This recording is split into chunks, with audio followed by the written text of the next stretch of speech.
Yeah, actually, we had them, but they didn't work. So they got sent back. We found that out today from our friend Drew. Okay. Yeah. Yeah. Okay, I'd like to call this meeting to order. This is a special meeting of the Kirkwood Meadows Public Utility District for Friday, May 24th, 2013. The time is 4 p.m. Rena, do you have some announcements? Welcome to our special board meeting. Maybe just as a point of order here, we can all come up to the phone. Welcome to the special board meeting today, May 24th, 2013. Bob Indy will be participating via teleconference, so due to this, all voting must be done by roll call, and board members must identify themselves when speaking. This meeting is being fed live over the internet, and the public can view this meeting by going to our website, www.kmpud.com. Follow the appropriate link, and if the public would like to make a comment, they may send an email to kmpud@volcano.net. Thank you, Rena. Peter, may I have the roll call? Sure. O'Grady? Here. Andy? Here. Rickard? Here. Dornberg? Here. And Epstein? Epstein here. Okay, we're all present and accounted for. Good, thanks. I don't believe we have any minutes for approval before us today. So we'll go to item 5, which is oral communications. This is the time when anyone in the audience is welcome to speak to us on a matter not on the agenda. Just probably come up near the phone and give your name, and you're welcome to address us. Seeing people getting up, but not coming to hear, but not to talk, I will move on to item. They're leaving, yeah. Already. Item 6, new and unfinished business. 6A is discussion of possible action regarding the design, timeline, bidding process, costs, and construction activities associated with the Out Valley Power Line project. Michael. Good afternoon. Our roller coaster ride called the Out Valley Project continues with positives coming from different sources and not so great news from others. On Monday, May 13th, the district received the RUS Notice of Contract Approval for the underground portion of the project. This means that the district can now draw on RUS funds to pay for the $12.8 million underground contract. This allowed the district to issue the notice to proceed to Q&D construction as per the terms of our contract and is included in your packet. Also, recently we have received our second draw from the Russ loan. This amounted to $2.2 million. Actually, we received that on May 3rd. We received that at an interest rate of 2.479%. It's a long-term, 35-year loan with a no-call option. This is to be used for the Pacific and Gas and Electric Engineering Agreement, the USDA Forest Service Master Cost Recovery Agreement, costs through Exponential Engineering and RCI, and then miscellaneous costs. A quick recap of the schedule. That's scheduled dates or important dates that are coming up. We anticipate that before the end of the month we'll have the PG&E interconnection agreement ready for signature. Q&D construction will begin with the underground on Kirkwood Meadows Drive by June 3rd. Caltrans permit is due hopefully by June 10th. Cable delivery on June 17th. The timber harvest United States Forest Service agreement and the contract should be before the board on July 7th. KM grading contract before the board on July 7th. The overhead steel and overhead construction will either be before the board on July 7th or on August 10th.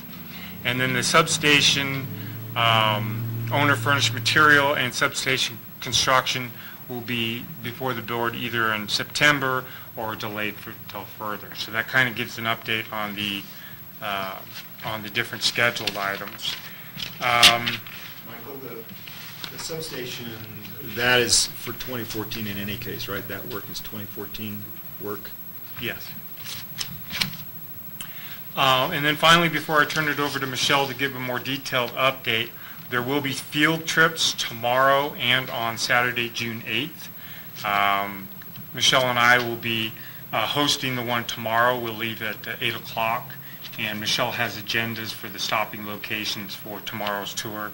And then on Saturday 8th, I will be hosting the event, and we'll be doing basically the same tour after the board meeting. So we look forward to showing the board members and members of the community the underground and all the way over to the KM Green site. And for those that have been, I know certain members have been there, it's very interesting. I think it's worthwhile. So with that, I'll turn it over to Michelle to give an update.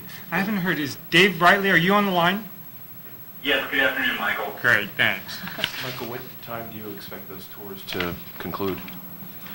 We look at these tours at 3 to 4 hours, depending on questions. So we should be back by lunchtime tomorrow, and then depending on the meeting on the 8th. Great, well, thank you. Beautiful day up here today. I always like coming up when the weather's nice. The underground project is moving full steam ahead. We've been working with Q&D over the last couple weeks on doing various site reconnaissance, potholing. They are looking at starting work in Kirkwood Meadows, on Kirkwood Meadows Drive, mobilizing and getting all their equipment up here starting late next week, and then starting to move dirt as soon as they can after that. We had a pre-operations meeting with the Forest Service, which is required by the special use permit, on May 13th, and that went really well. We went through all of the conditions that the Forest Service has related to the project to meet the requirements of the EIS-EIR. We had a pre-construction meeting on last Tuesday with Q&D, with the Forest Service, with Amador County, with the electrical subcontractor, us, and of course Kirkwood. So, Speak up. I'm sorry. So we had our pre-con meeting on Tuesday, and it went very well. Q&D anticipates completing a significant portion of getting all the conduit in essentially on Kirkwood Meadows Drive in about 2 weeks, and then they're going to move to other portions of the project. Right now, where they move to next depends on the timing of our Caltrans permit. If we have our Caltrans permit, they may just continue working along 88 and heading west. If the Caltrans permit isn't here, then they're looking at jumping to the western end of the project on Forest Service roads and then working their way east. So we have a lot of flexibility. I'm really pleased with Q&D's interest and the work that they've been doing on this project to date. They have been out here doing all this reconnaissance. They're very excited with the project. I will say on Tuesday after our pre-con, they had the gentleman who has the big trencher. They brought him out, and he was looking at the site again. And his comments to Q&D were, "You got a project here." And when Q&D told me that, I was like, "Oh my gosh, what does that mean?" And they said, "No, this guy's real excited." He says, he gets to trench on these roads and out in these, really boring areas, and he's very excited about this project. So they were just real excited about the enthusiasm that this person has. There are other utilities up here. Yes. Now they're not using that trencher everywhere. There is a significant portion where they're going to be used, conventional excavators in Kirkwood Meadows Drive. You won't see the big trencher on Kirkwood Meadows Drive, but I thought that was really, I was really pleased to hear that when you have their other folk excited about the project as well, that's pretty cool. Oh, it's a big machine. Yeah. We've submitted our plans back to Caltrans. Caltrans has one comment they've relayed to me at this point. We're waiting to hear back from them, and I'm really, pushing them, emails and calls more than weekly to get that permit to us. On the overhead project, updated plans were submitted to PG&E. We'd originally set up a meeting to meet with PG&E last Wednesday to walk through the plans. That meeting got canceled. PG&E couldn't get their team together, which was very disappointing to us. Right now, they're having to do the review then by themselves. We're going to be addressing their individual comments. So if the foundation guy has comments, we'll be directing Dave to speak with them directly. But it's not allowing us the expeditious approach to getting their comments, walking through the plans as we had anticipated. We'd received a proposal from Geocon to complete the site-specific geotechnical investigation. That's a later item on the agenda. The proposal includes all of the site investigation that's needed based on Exponential's conversations with Geocon, so it's a complete proposal. The timber harvest is moving ahead. The Forest Service and PG&E have reviewed the corridor as it's been marked, and we've gotten all of their agreement. So the Forest Service right now is just putting together the settlement agreement. We'd anticipated having that settlement agreement in time for the June 8th board meeting, but we received word yesterday from the Forest Service they're not going to be able to make that timeline. So we're moving forward with getting the settlement agreement and the timber harvest actual contract with the harvester before the board for the July meeting. The timber harvest will be able to occur in July and stay ahead of the work on the overhead.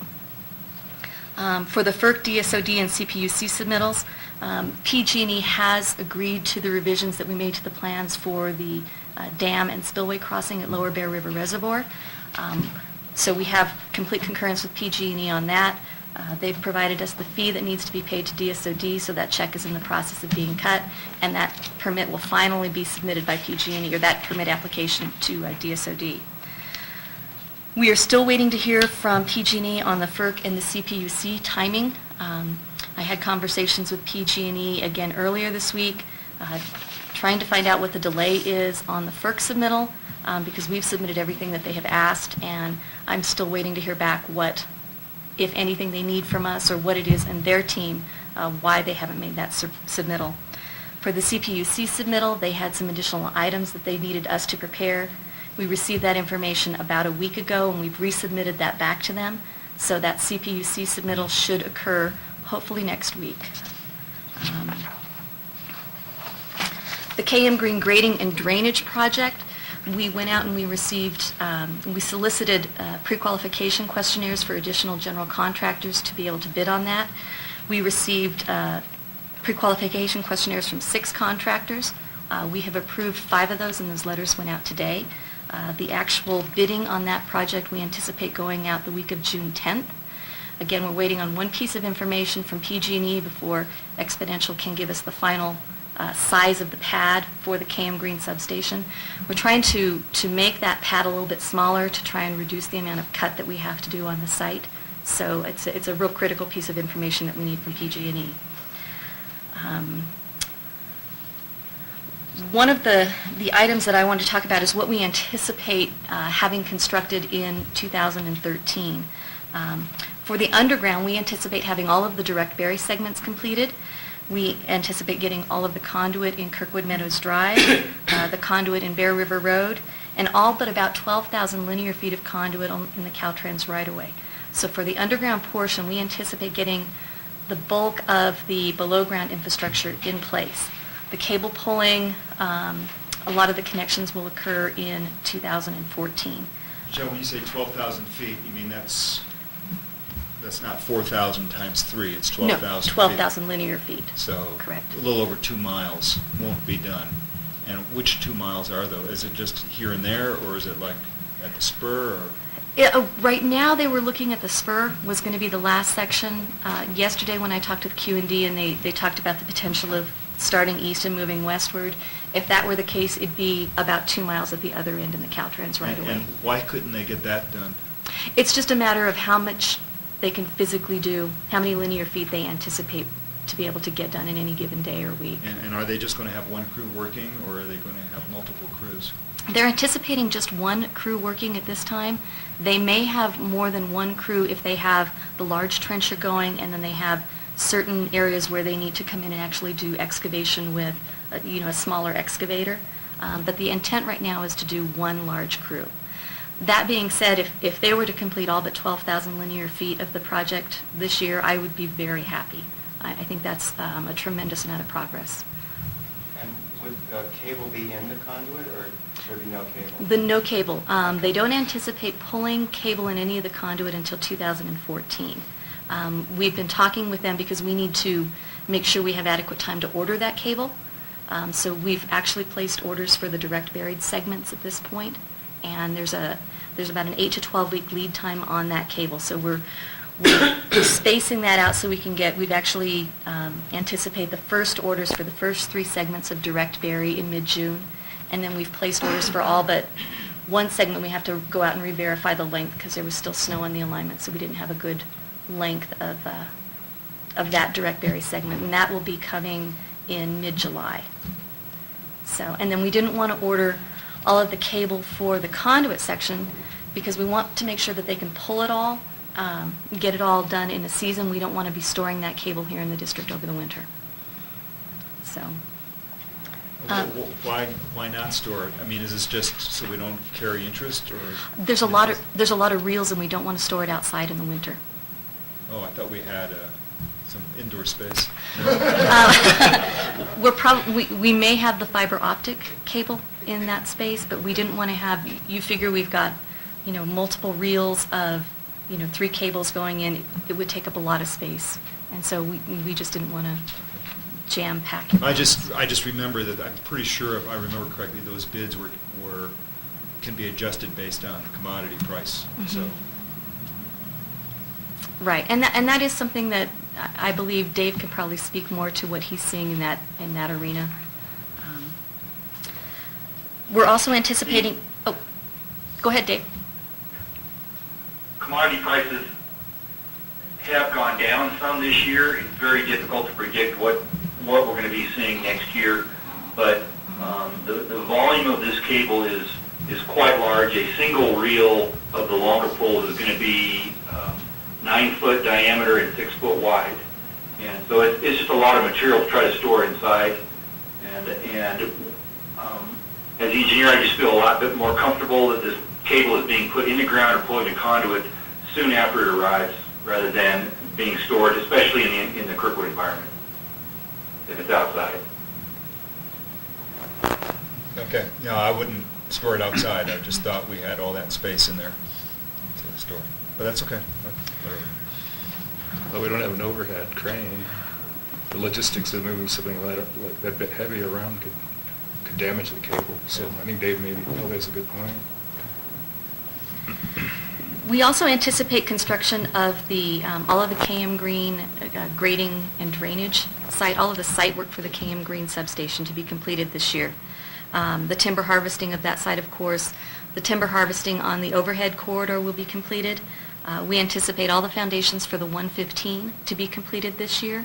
And then depending on when we have PG&E approval on our tower configuration and we can order steel, if we can get steel ordered early enough to take delivery during this construction season, we anticipate putting up, hopefully between 5 and 10 of the towers for the 34.5 kV line. If we get it earlier, and we have a late winter, we're just going to keep getting as many of the towers up as we can in this year. So this is, in my mind, our biggest risk right now. And, we're going to miss, it sounds to me like we're going to miss the owl nesting business, our window this year to do that work. Right? We're likely going to miss that because PG&E has not been able to deliver their reviews and approvals. They can't get enough people to a meeting, so it gets delayed. They can't do this because they don't respond. Right? Correct. I have a tremendous amount of concern about the work in the Spotted Owl area. Not as much for 2013 because by us working late in 2013 or being able to work late in 2013, our construction season is severely shortened from what we anticipated it to be. In 2014, what we have done is we have had conversations with the Forest Service again to discuss the potential to relax the limited operating period for the spotted owls. We've talked with them about, are there additional surveys that we could do in 2013 to help, the Forest Service decide that they could open up that construction window more. They're very sensitive to our concerns. Unfortunately, they have limitations as well as to what they can do. They are working with us on this, and when we do our surveys in 2014, if we are in the same situation that we're in now, there is the possibility that we could get, maybe a couple more weeks of our construction season in 2014. Dave and I have talked at length about this, and And Dave, correct me if I misspeak, but the way that the overhead contract will be organized will be so that the contractor is required to complete that 34.5 within the construction season of 2013 and 2014.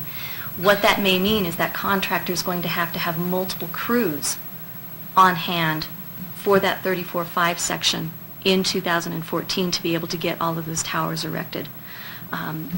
Exponential, and Dave will get into this, but we have less towers than we anticipated that are going to need to be constructed, so we have less construction than we originally thought. It's a couple towers. That makes a difference as well. So we're being as aggressive as we can to get this done, but your concerns are my concerns with the limitations. Well, just so the board and public knows, Michael and I and Bob Epstein talked this afternoon, and my opinion is, and Bob is going to see if he's got channels into the executive ranks of PG&E, not to be critical of the work of the team, the PG&E team, but just to somehow give them some sense of urgency that we need this stuff done. Not being able to assemble enough people for an important meeting is not very confidence-inducing. Right. On a date that they picked. On a date that they picked, yeah. Are the upper towers included in the spot at all, or are we going to be helicopter? That's out of the, because it's treeless, is that correct? It's out of the spotted owl limited operating period. Currently, we do have a northern goshawk that is nesting on the far side of the dam at Salt Springs. From what the Forest Service has indicated, these birds typically don't nest in this location. Typically, they nest further away on the granite dome down there. If they do nest in this particular area again next year, the first 3 or 4 towers of the 115 would be impacted. We wouldn't be able to place those towers until after July 31st. I'm not as concerned. We can work on the rest of the slope. We can work on the bulk of the 115, so we can work around that timing. I'm more concerned about how that would impact PG&E's schedule. They've got to put in 4 towers down there at the bottom of Salt Springs. That's definitely in this bird's limited operating period. So we're working with the Forest Service on that as well. And then KM Blue Substation, no work is proposed in 2013. That will be completed entirely in 2014. With the schedule, what we're looking at for the 2 substations is timing the ordering of the owner-furnished materials. That's all on track to be done late summer, early fall, as we've always anticipated. Those are very long lead items for the transformers and the CCVTs for the KM Green substation. However, what we're pursuing at this point is when's going to be the most optimum time to actually go out to bid for the electrical component of the construction of those 2 substations. And what the team has been talking about at this point is it may be more advantageous, and we may get better bids if we bid that early in 2014 when we have delivery dates from the OFM for the transformers nailed down with those manufacturers, and then we can provide the contractors more detailed information about when they can expect to receive that information. They can build their schedules and build their teams around that. So that's what we're discussing right now as a team. Any questions of Michelle from the board at this Let me point? just ask you sort of a semi-impossible one. What's the latest PG&E can deliver everything we need and still have a reasonable chance of finishing this thing by October of next year?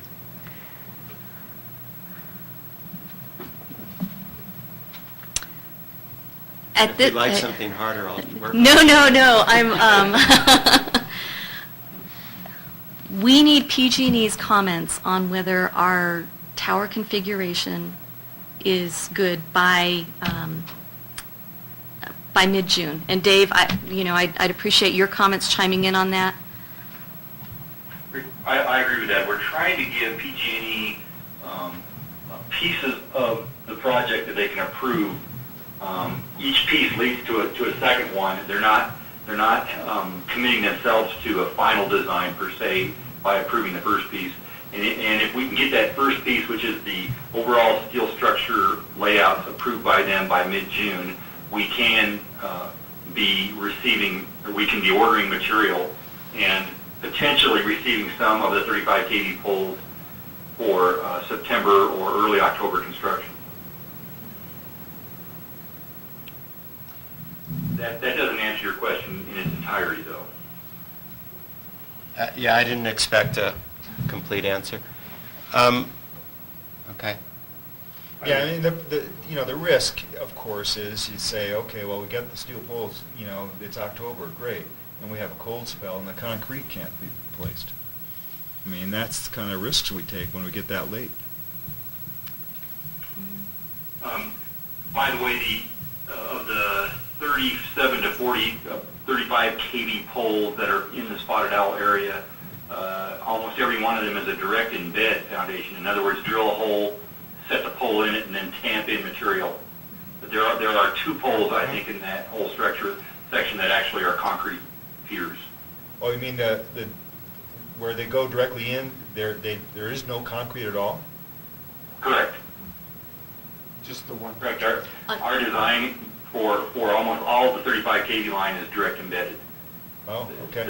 There's a few of them that will require a concrete foundation that have angles or dead ends. Okay, thanks. That's good information. And so with that, Dave has some, just an update on his aspects of the underground and overhead design. So Dave, do you want to take just a minute? Yes.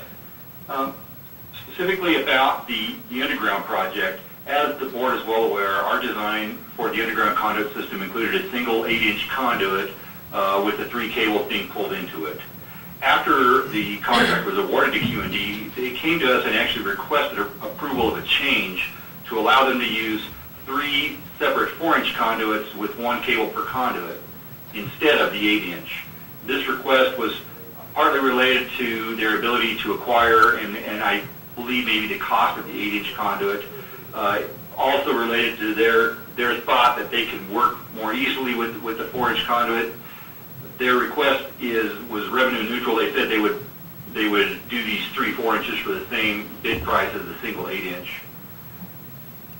We, Exponential Engineering, analyzed this. The analysis of this overall 25-mile line depends on the geometry of the cable, as we've discussed in the past. And the geometry we get with the 3 cables inside the 8-inch conduit gives us some advantages in looking at how the reactive power of the system flows. We looked at these specific 4-inch conduits and determined that if the 4-inch conduits are laid exactly next to each other, abutting each other, and we do not allow them to move around or to get a lot of separation from each other inside the trench, that the reactive power flow changes are small, and the reactive power flows are still within the limits set by our planned equipment at the KM Green and KM Blue substations. In other words, we've got equipment planned, tap changers at the green and the reactor at the blue to accommodate or to offset the capacitance of the cable, and we still are within the limits of that equipment as long as these 3 conduits are placed next to each other.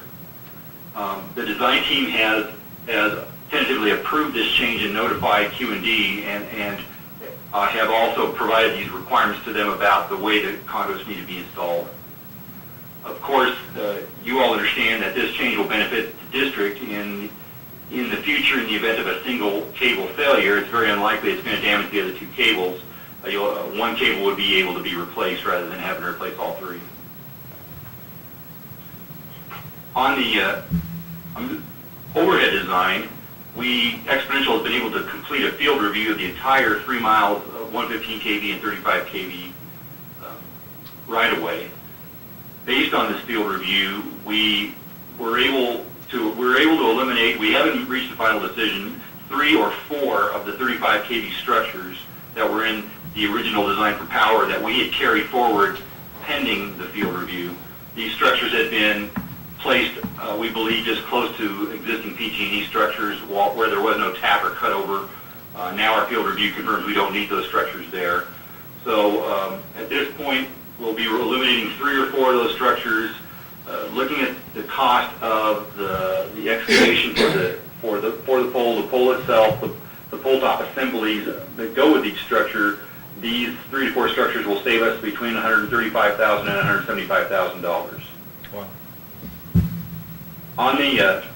On continuing just a brief discussion about the overhead, as Michelle said, we've made submittals to PG&E. We're going to submit additional information to them as well, and we will continue trying to give them the ability to provide step approval of the overhead design that would allow us to do certain finite tasks. One of them would be to go out to bid for the steel. We don't necessarily have to get an agreement from PG&E about every last insulator that's going to go on every structure for the distribution or even for the 115. We could still give them a little bit of time to review foundation designs, for example, while we are out to bid on the steel. So we are trying to package it that way for PG&E to maybe simplify things for them and at least give them manageable tasks to deal with in going through approval of our design. That, in a nutshell, is an update on the design. So one question, does Caltrans have to approve the 3 conduit versus 1, or do they care? I have provided that information to them, and I'm waiting to hear back. I don't anticipate them having any concern with that. We're still the same trench profile that we were looking at before, and It is still the same trench profile? we're slightly wider, but it's when we add Volcano into there in the areas we're in the Caltrans right away, it's a negligible difference. So we will be arguing very hard if Caltrans has any issues with this. I cannot see why they would have any issues with this. So I'm waiting to hear back. Do you do 3 warning tapes instead of 1? Or? We do 1 warning tape over the center, and it's all concrete. In the roadway prism in Caltrans, we're concrete encased in the cap. They're going to know we're there. They're not going to be able to hit us. So there should be no reasonable disagreement with what we're doing. I use the term reasonable. Is that the finished items 1 through 4, right? No, not actually. Okay. I just want to open up the questions after you're done with 1 through 4, and then let you do the financial. Yeah, I think that now would be a good time. I was going to do Kirkwood Meadows Drive alignment, and then right. after that I was going to go into the financial update. Okay, but on the progress of the Out Valley, are there any questions or comments I have from a the board? comment, which is that we used to meet with CEOs and board members of PG&E, and the last one got fired over the gas problem in whatever San Bruno. But just looking down this management team, we had some interaction before we were on the board with Helen Burt, Right. Senior VP and Chief Customer Officer.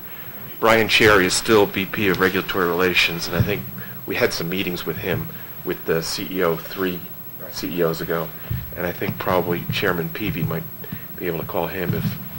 And then the final one is Steve Malnight used to be assistant to the CEO Peter Darby, and now he's listed as a Vice President of Customer Energy Solutions, and I'd be happy to call him, but I think he may be a little lower down the pecking order than the first 2. So I think the suggestion is to request from Michael and Michelle an email that if we sent to one of these people, that they would know what to do, and would be written in a way that would express our desire to work together, but the urgency as we see it, right? We need something so if they said they agreed to do something, they would know what to do. And once we get that, I think there's a variety of places we could try. Also, some senior people I know quite well that are no longer there, I could ask them who in the org chart they feel is most appropriate. And Peter Darby too. Right. Former CEO. Yeah, right. So we could do that, and then sort of maybe by Tuesday or Wednesday, Yeah. be working that and find That'd be out where to great. get. Just anything that can be done so that we get these steel review and approval by Because mid-June. So my sense is PG&E wants to move forward, everything's fine, it's just they have a lot to do, and this didn't make the priority list on the day we needed it. Is that kind of, I agree. but they could really risk this project losing a year. Right, exactly. And maybe some description of the spotted owl period, and in a form that they can understand easily. Alan? I think that's a great. Hey, Alan, I'm sorry to, but just so that Bob and Dee can hear. That's a great tactic to go in from the top of PG&E. Would there be any benefit also to asking the Forest Service for assistance with nudging PG&E to help us with the spotted owl issue?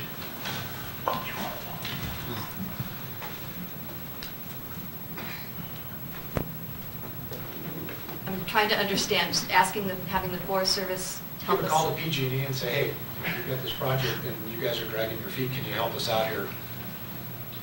We can Having a bring that. government bureaucracy call another bureaucracy would work really well. Right, and that's a great idea. That's a great idea.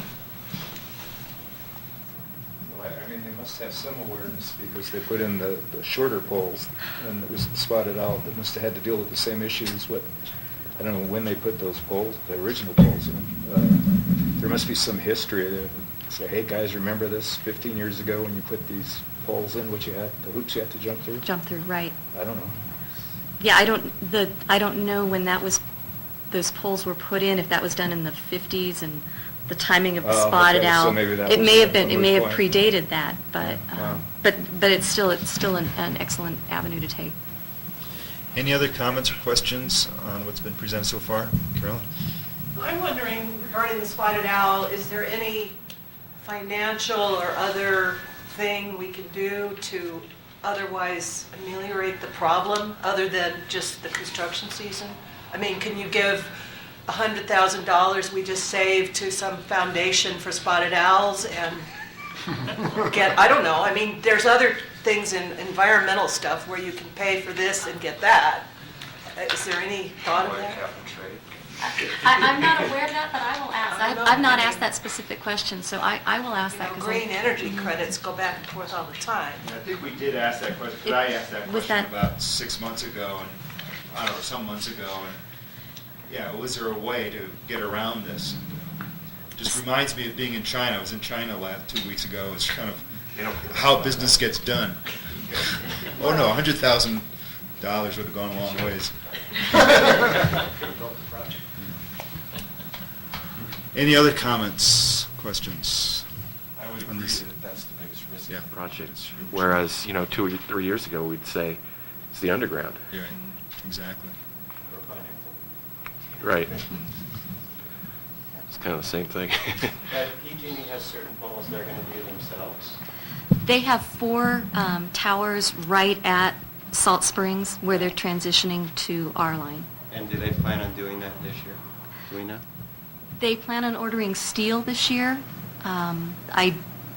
My discussions with them was they did not plan on constructing that steel this year, but they've only got 4 poles, and it shouldn't be that long of a construction season to get that up. But again, we're dealing with PG&E, excuse me, so it could take longer than we anticipate. They are well aware of our schedule. They are well aware of the impacts by they don't meet these requirements, what that does to our schedule.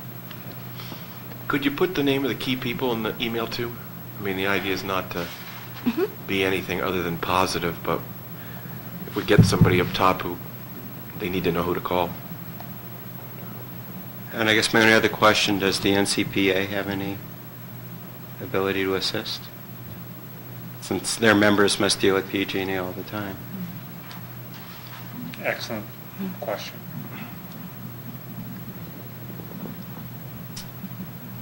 I mean, we should get something for our membership fee, right? Well, I didn't think we paid any We haven't membership. paid any fee yet. No, Maybe, but maybe, Maybe we should. well, I think for less than $100,000, if they can fix it in 2 weeks, maybe Well, we're we'll a become a prospect, member. that's better than a customer, right? That's right. Yeah, that's right. Exactly. Okay, Mike, I think you can go on to 2 and 5, or A2 and A5 now. Recently, the district received an email from Kirkwood Capital Partners regarding the alignment of the Out Valley power line along Kirkwood Meadows Drive. KCP questioned whether alternate routes have been considered, including going through the meadow and going through the west side of the drive. The board and the community reviewed this alignment in detail in 2011, and RCI was hired to complete a study reviewing the alternate routes. After considerable discussion and over two meetings, the board selected the Kirkwood Meadows Drive option as configured today, primarily due to the potential for placing the line in the unpaved shoulder of the road in pre-disturbed fill. As is indicated, actually the line is marked out now in white paint. Michelle Gamble is here today to address some of the concerns voiced in KCP's email. I really ask that you make this short. I don't want to spend a lot of time on this one. There's two questions, right? There's also if it's ever widened. Vale asked the question, if it's widened, does this interfere? Yeah. Right. So you'll address both? Right. Okay. Yeah, it's included. Our power line's underground, so we're good with whatever they're doing in the street, and we're running adjacent to the existing utilities. We have 3 sectionalizing cabinets that are proposed along Kirkwood Meadows Drive. I've put wooden lath up with flags on where those locations are. We've sited them adjacent to and at the same distance back from the edge of the road as existing cabinets or vaults for other utilities that are out there. So we feel that they're in a good location. They're where other utilities are, so those other utilities would have to be taken into account with any road widening as well.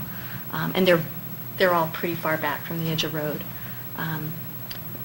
Going through the meadow, we looked at that option. There are other permitting and other regulatory requirements associated with that. That's not an option at this point. It was not considered in the EIS, EIR. It's not really a Forest Service issue, but it is a Army Corps issue with the wetlands. There's concerns about us cutting the pavement. We're going to be following Amador County road standards for any pavement restoration that's being done.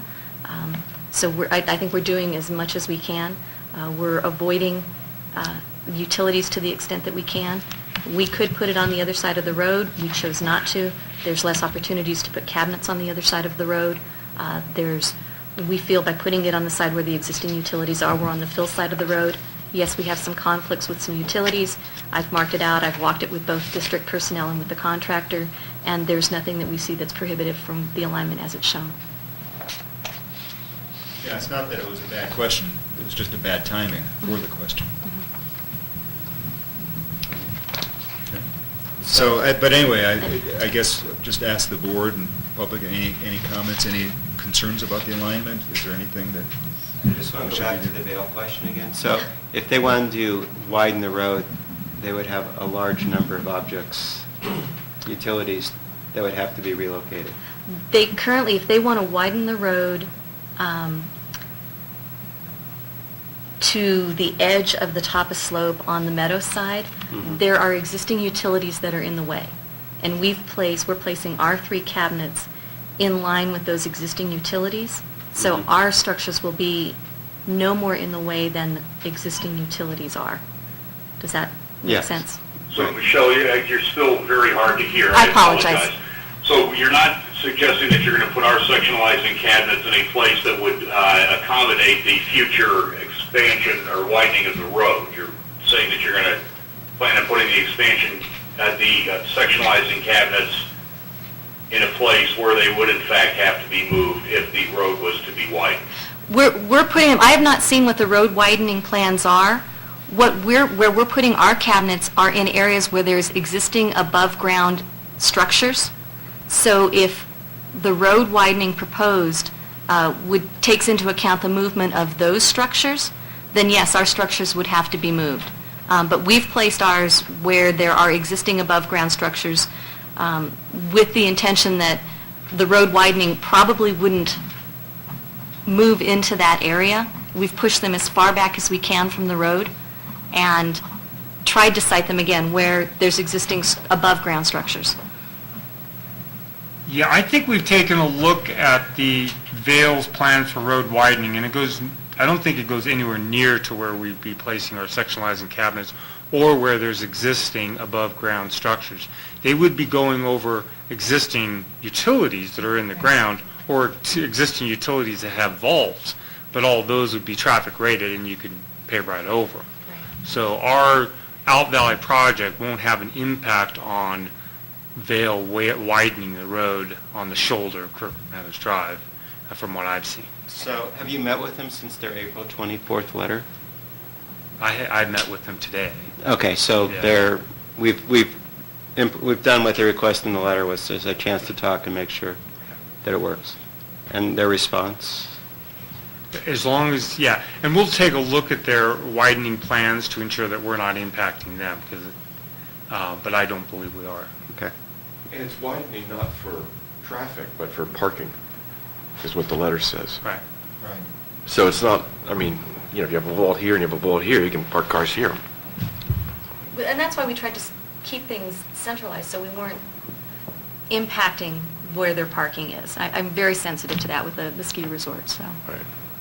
They want to stop blowing snow on unpaved ground like we did, because it tears up the blowers. It's one reason that they want to widen the road. And then to have an emergency lane like on a 7,000 skier day. I think that's their motivation. So how far off the edge of pavement are the vaults, are the cabinets? It depends. Two of them are, the two that are on the westernmost side of Kirkwood Meadows Drive, they are as far away from the road as we can place them without going down the slope. But what's the And distance? so I don't know the distance off the top of my head. 3 feet, 10 feet, 20 feet? Oh, no, it's in excess of 10 feet. There's one right So- in front of our house. If you look at your way out of here, you'll see it. They're all way off the pavement. Yeah, they're pretty All significant. right, well, but you've marked them also on our... Right. Tomorrow, I will point them out on the tour. And like I said, I've put wooden lath up with blue flags on it. There's only 3. There's one over past the rec center, which is by an existing cabinet, and that's, you know, way on the other side of that paved parking area. Carolyn? I'm really confused. I didn't think Vale owned the road or took care of it. How can they tell anyone what to do with it or not to They do? actually own the road and contract with KCA to take care of it. Okay, that's different than what I'd always understood, but okay. Any other questions? Lee? How long will the trenches be open on Kirkwood Meadows Drive? Along Kirkwood Meadows Drive, when the contractor's working, we anticipate them to backfill the trenches the same day, so there won't be trenches that are typically left open overnight. But they will be trenching along the entire, they'll complete all of their trenching and then they'll come back and pave at one point. So there will be that point where they start will not have pavement on it in that area until they come back and they'll pave everything all at once. It'll be filled. But it'll be filled, correct. They're not going to leave trenches open in Kirkwood overnight. Thank you. Okay, so I guess I just want to ask the board, are you satisfied with the alignment that we have? I mean, we want to give Michael the direction to proceed with the alignment we have, acknowledging that we would like to be sure that we're doing everything we can to avoid conflict with Vale's plans. Well, we discussed this at length in the Capital Projects Committee meeting Okay. yesterday, and Yeah. it's a recommendation of the committee to stick to the plan. Okay, Bob, Andy, any other comment on this? Well, I would like to have the assurance that we have closed with Vail and that we have done what is appropriate to ensure that we do not impede their ability to do the road widening project as they envision it. It sounds like we're, pretty much there. Michael said, he's met with them today and he thinks that there isn't any issue, and as long as that comes down to a final agreement, everybody from Vail and KMPUD looks each other in the eye and says, yep, we understand the road widening intent. It wouldn't be a problem with where you're going to put the alignment, then I'd be okay with this. If there was some unresolved issue where Vail says, no, we think we're going to do something that's, you're going to be in our way when we get around to doing it, I think that would just be inappropriate for us to leave that as an unresolved issue at this juncture. I will follow up on that. Okay. Bob Epstein, any further comment on this? No, I think we're fine, and the fact that they're not present at the meeting that we've noticed makes me think that between what your conversation, that they're satisfied with, that the plan minimizes the impact on them. And Peter, you just said that you're The good committee, with that? yeah, And we Standish? felt strongly that. The whole committee was in favor of continuing the current design. Okay, then I guess you have your direction then. Thanks. As mentioned in previous meetings, we would present the financial updates for the RUS. We're working on a new format, which is, I passed out, you should have it in front of you. This was discussed with the Finance Committee. This format, not only do we have in front of you Michelle's typical format, but also a format that shows the total RUS budget, the total RUS draws to date, the remaining budget, and then the remaining projected expenses. And these projected expenses, of course, would tie into Michelle's work that she does with this. The Finance Committee asked for a variance column to show any differences between the remaining budget and the remaining projected expenses. So we're working on refining this, but this will come back on a regular basis, and I just wanted to show a first draft. If you do have comments or suggestions, I appreciate if you would contact me so that we can get those incorporated into the regular document. And I'll just note that the cost estimate is still under $30 million, which is terrific. And thank you for your efforts in achieving that number. Okay, are there any other comments on item 6A? Okay, we'll move on to item 6B, which is discussion and possible approval of proposal from Geocon Consulting to complete geotechnical services in support of the construction of the Out Valley electrical line. Also in your packet is a proposal from Geocom, who has completed all of the geotechnical investigation for the project. The proposal is for the geotech investigation for the overhead and substation portions of the project. This proposal is for $25,850 and conforms to the budgeted amount. There is a waiver form on the back of it. That's an either or. You either accept the contract or you sign the waiver. So that is not up for review. This was brought before the Capital Projects Committee, and staff is recommending approval. Any comment? Peter Standish? The committee agreed with Michael's assessment. Any comments, questions from the audience? This matter. We need a motion to approve the proposal from Geocon and direct Michael to sign a contract. I motion we approve the contract with Geocon. And I'll second that. Okay. That was Standish O'Grady making the motion and Peter seconding it. So Bob Endy, how do you vote? Andy, aye. Epstein? Epstein, aye? Rubber aye? Standish. O'Grady, aye. And Rickard, aye. Thank you. Item 6C is discussion of possible action regarding proposals received to facilitate partnering services in support of the construction of the Out Valley electrical line. Michael. Also in your packet are two proposals on partnering. Construction partnering is a service offered by select companies to facilitate a meeting between construction stakeholders to resolve issues before they become problems. The process is that these companies arrange for a meeting of all of the stakeholders of a given project. Then they talk out the potential issues regarding the project and potential resolutions. They ask for commitments and timelines from each participant on what they will do to resolve these issues in advance. In this way, they have all of the stakeholders buy into the solution and to the success of the project. They get the goals and concerns out front so that they can be managed. The district has received two estimates on partnering, one from Ventura Consulting with an initial cost of $7,500 and one from Org Metrics for a cost of $5,500. Q&D Construction has had numerous projects where this construction partnering has been applied.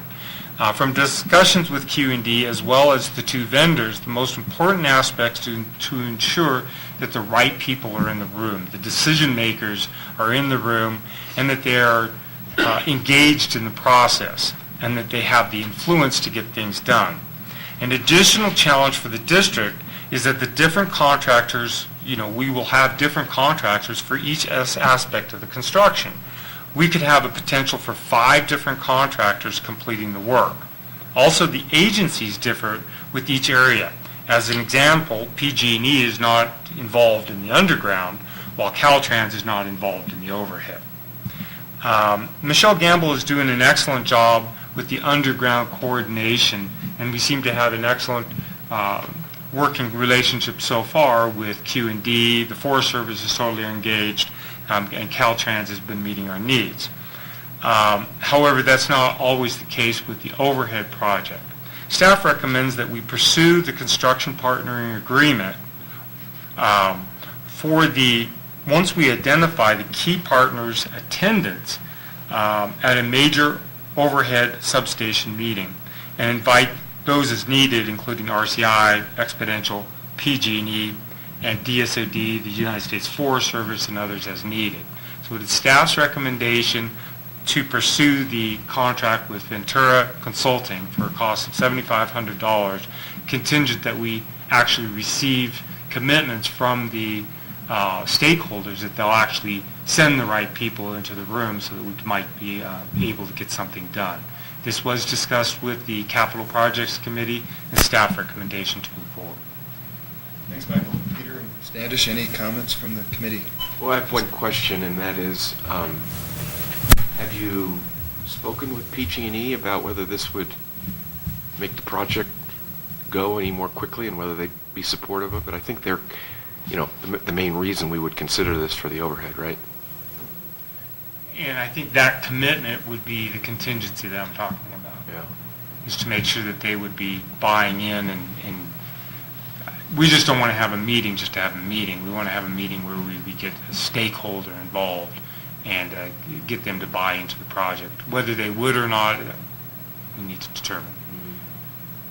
Maybe in your email that you're proposing, you could broach the subject and see if that, I don't know. What do you think? Or is that too much to put in? I would rather ask for one thing than 2 things. Right.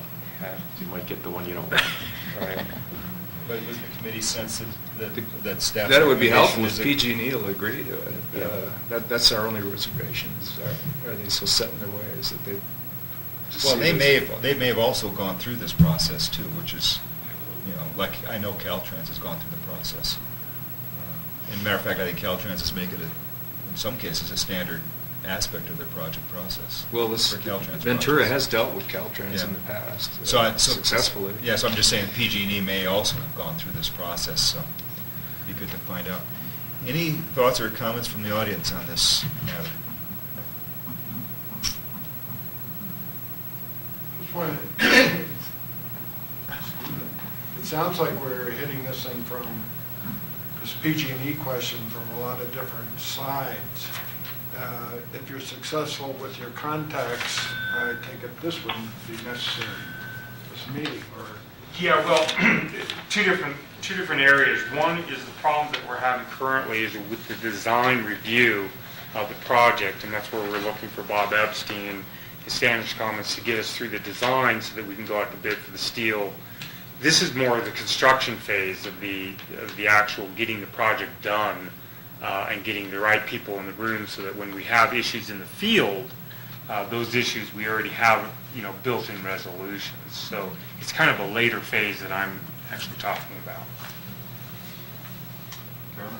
$7,500 doesn't sound like much to me. Is this one meeting or a certain time span or one problem or? No, it's a good question. The bill is $7,500 for the one meeting, and then the follow-up with the participants as far as what they committed to do, and following up with each, setting up the meeting, having the meeting, and then following up with them. Then on a monthly basis, there is actually for the length of the time, there's actually a $500 a month report card that they'll provide us, showing us what each applicant would do. If we require an additional meeting, like say at the beginning of the 2014 construction, it would be an additional sum on top of that. So it could be per major issue even? It would be per major meeting. But all I'm looking for approval is one meeting at this point, and then the report card to follow up with that. But the barbecue is no charge. And the plaque? Yes, that's no charge also. Whatever works. Okay, Sure. The other track. I'd like to entertain a motion then to direct Michael to enter into agreement with, what's the company's name again? Ventura. Ventura, I just don't have it opened on my screen here. With Ventura for partnering services contingent on being able to get the right people committed to the meeting for the overhead portion of the project only. Overhead substation portion. Okay, so I'd like to entertain that motion from somebody. Subject to figuring out if PG&E will send the right people, right? Right. So we're going to leave it at Michael's discretion, basically? Yes. We're approving the sum of money. Yeah, I'll move that. I'll move that we do that, and then leave it up to the discretion of Michael if he thinks it's going to be effective or not. Yeah. Yeah. Okay, and I'll second that. So that was Peter making the motion, Eric seconding. Bob Endy, how do you vote? Unenthusiastically, aye. Epstein, aye. Dornbrook, aye? O'Grady, aye. And Rickard, aye. So we have your direction on that. Yeah, I'd like to thank Howard Hoffman for bringing this before the district or through the capital project committee.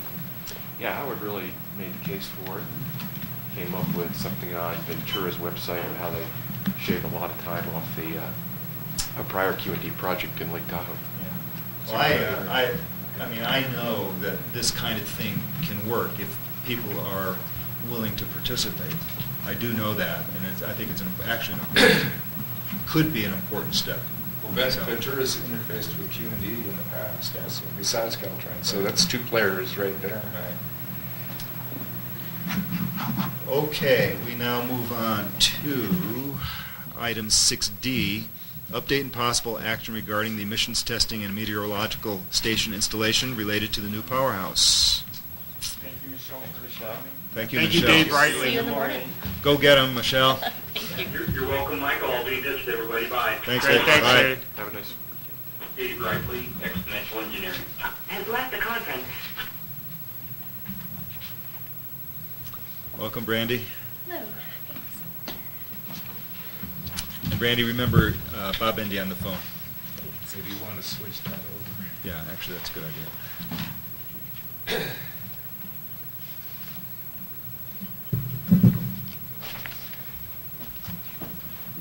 Excuse me. So as you all know, the powerhouse permit to operate was issued on April 29th, following our successful RADA test. There's one remaining outstanding item from our authority to construct, which is the Met Tower, which has not been completed, but was not referenced specifically in the PTO as far as our time frame. We'll talk more about the Met Tower in just a second. But there's a couple of items in the permit to operate that we're being required to do. One is, as written, we're required to do an annual RADA test, which is the large multi-day test that we just finished in April. We've gotten a cost estimate for the yearly RADA at over $18,000, not including extra diesel or any load banks that we might need. We've been advised by Ev Ashworth, our environmental consultant, that we might request the option to do a cylinder gas audit instead. We did get the cost for this as well. It's a $7,400 test. So we'll be approaching Great Basin with the request to be allowed to do an annual CGA, and then once every 4 years, in conjunction with our source test, to do a RADA. This hopefully will give them enough confidence in the accuracy of our data to allow us this cost-saving measure. And then in addition, we are required to do monthly reports. We're starting that this month, and by the 5th of every month to Great Basin, they're requiring hourly emissions data for their review. Brandy, what happens with this testing and overview and monitoring when we go to backup mode? That is something we'll have to discuss with them. I would think that we'll be able to have less rigorous testing, especially an annual basis. Yeah, that would be our hope, but probably not. It would be Great Basin's desire to put us into a standby mode that has much less rigorous, testing requirements. But we want to be able to run the powerhouse whenever we want to run the powerhouse, and may need it for emergency backup. PG&E does go down in that area at certain times. So my belief is that we would probably have to continue to operate, to use that as to do prime power testing at the plant in order to have that flexibility, especially in the future if we want that flexibility to run just the lifts under it. They have different permits. One is only on an emergency basis for maintenance issues. But we don't want to go into that situation because then you have to document that emergency situation and that maintenance issue. We want to be able to run at any time. So, Thanks. Okay.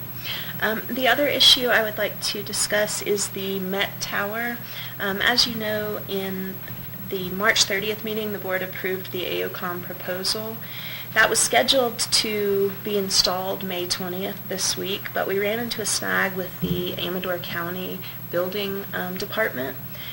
Our site for the Met Tower is in a special study area, and they're going to require us to present additional data on the performance of the tower at increased wind and ice loads. We have had to go back to the manufacturer for this information. We're going to have to request an additional study from the manufacturer. Earlier conversations with them indicated that the tower that we have purchased at the request of Great Basin will probably not meet these higher requirements. So we are going down the road with the manufacturer. We are going to provide them the exact requirements from Amador County, the weight and model numbers of all of our equipment, and they're going to provide us with a yes or no on our current tower, and if no, what tower we are going to have to purchase for this installation. So we'll be delayed about a month, I would suggest. When you say we've purchased, has it been delivered as well? Yes, it is in the maintenance shop.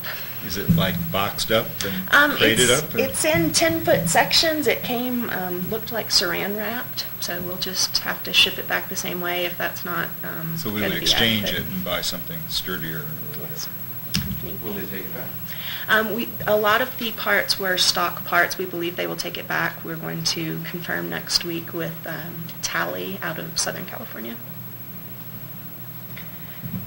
So we are discussing with Great Basin at every new development. They're aware of the situation and so far seem supportive of the new direction. Thank you. Any questions on this one? No actions needed, that was just an update. We'll go on to 6E, Brandy, the update and possible action regarding ventilation system and acoustics at the new powerhouse. Thank you. We have been monitoring the ventilation, the adequacy of the new system over the months of April and May. Those were our biggest concern times, the possibility of still running lifts, warmer temperatures, and I'm happy to report that we have not seen temperatures above the design parameters. Our highest recorded temperature was 91 degrees on April 23rd, which is pretty warm, but less than our 100-degree top of design standard. We were not required at any point to open those bay doors in the front. We weren't required to use any of our portable fans that we purchased last year. And staff feels that our current configuration is sufficient for normal operations. So this is, as the board will remember, through capital and through this board, we went through a series of options and decided to go with the lesser option, and this is the lesser option that has actually proved fruitful for us. So a sense of relief on that. Yeah. Where are we on acoustics? That's temperature. Acoustics, we had our, in October we did an acoustic test with all of the doors closed, And we found that we were within county standards at the property lines. Since the completion of the ventilation project, we've not had any of the doors open. We've not had any additional noise complaints. We have had members of the community notice when we've had a door open for maintenance or the load bank issue, but no noise complaints have come in to staff, and we feel that that is also under control.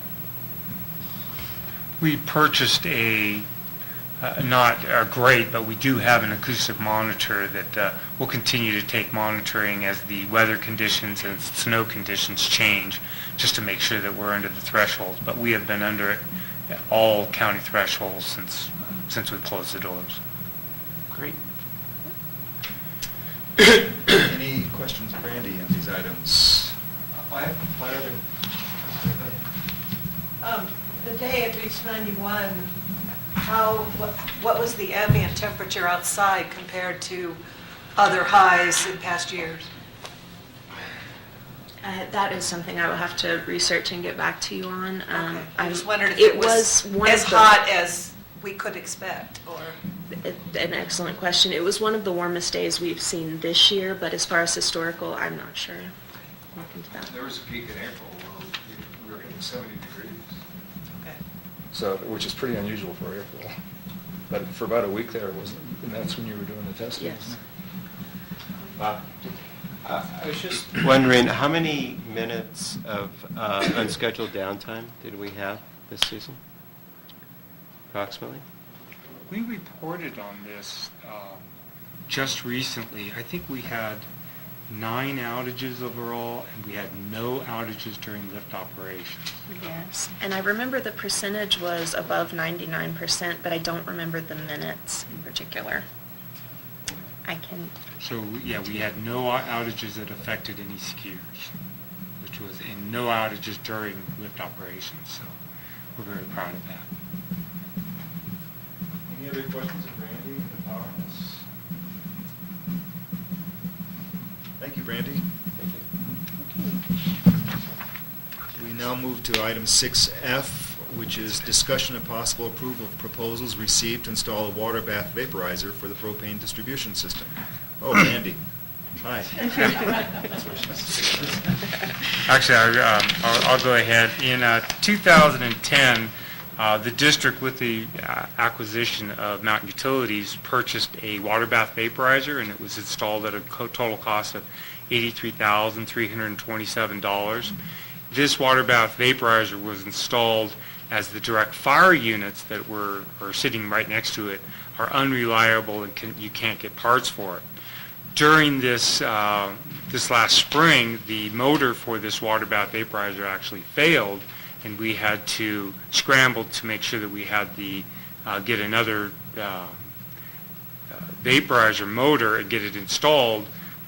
Thankfully, the parts were in stock, and we were able to get that done within the week. But this did bring to mind the need to make sure that we had redundancy. The PAD and the plan all along has been to have 2 water bath vaporizers sitting there, and so that we would have full redundancy, and a very important aspect to the propane system, and that is providing pressure, propane pressure. Attached in your packet are 2 proposals, one from Kiva Energy for an amount of $72,270, and one from TECO for $99,190 to install an identical water bath vaporizer next to the existing one. Staff recommends the approval of the Kiva proposal.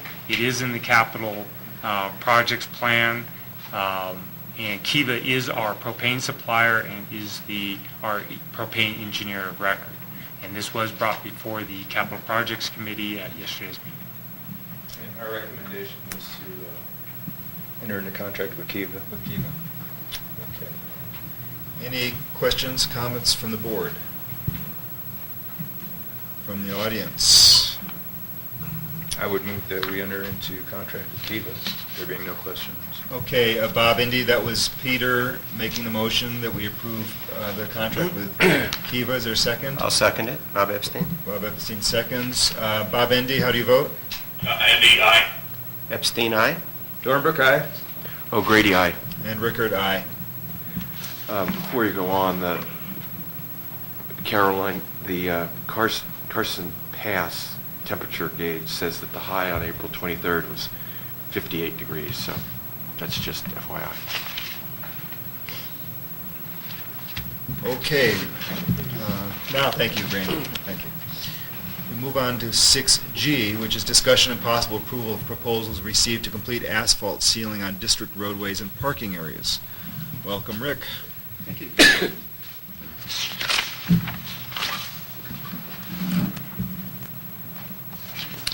The asphalt on the district roadways and parking areas is one of the biggest assets the district has.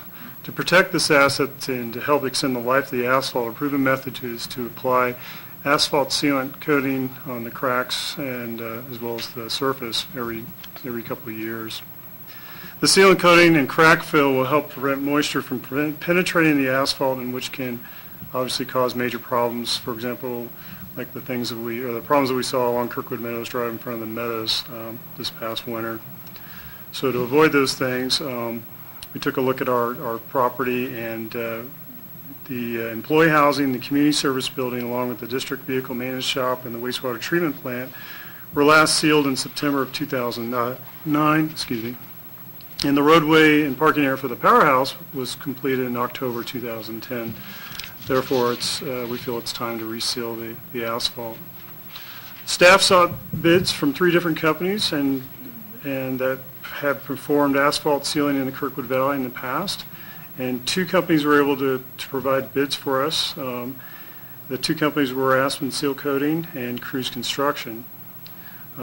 These bids are obviously found in the board's packets on page 153 and 154. Of the 2 bids, the Aspen Seal Coating bid just reflects the areas around the district buildings, again, employee housing, the CSB, vehicle maintenance shop, and the wastewater treatment plant.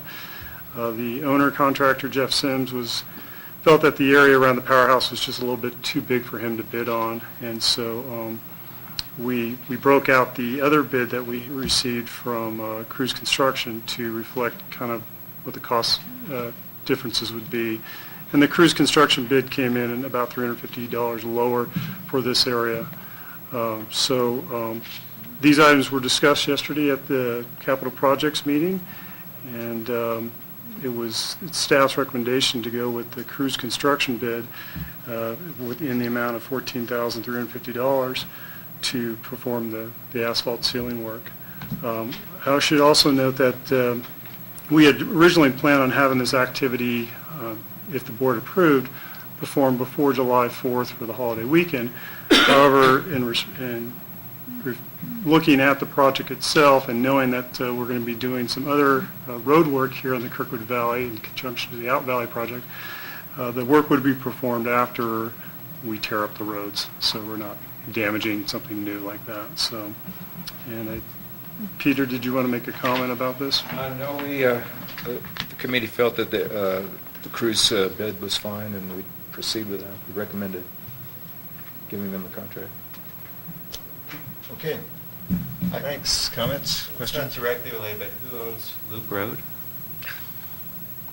It needs more than sealing, but I was just wondering. Sure. So I had a meeting with Vail today, who owns Loop Road. Actually, we have an agreement with Vail that we would maintain Powerhouse Road, and they would maintain Loop Road. And so we're, of course, following through, and we discussed Loop Road. They will be doing patching this year, and we talked about them doing patching on Loop Road and possibly coinciding that with our Loop Road project, where we will be taking out a section of Loop Road and replacing the truck there. But they are aware of the Loop Road condition.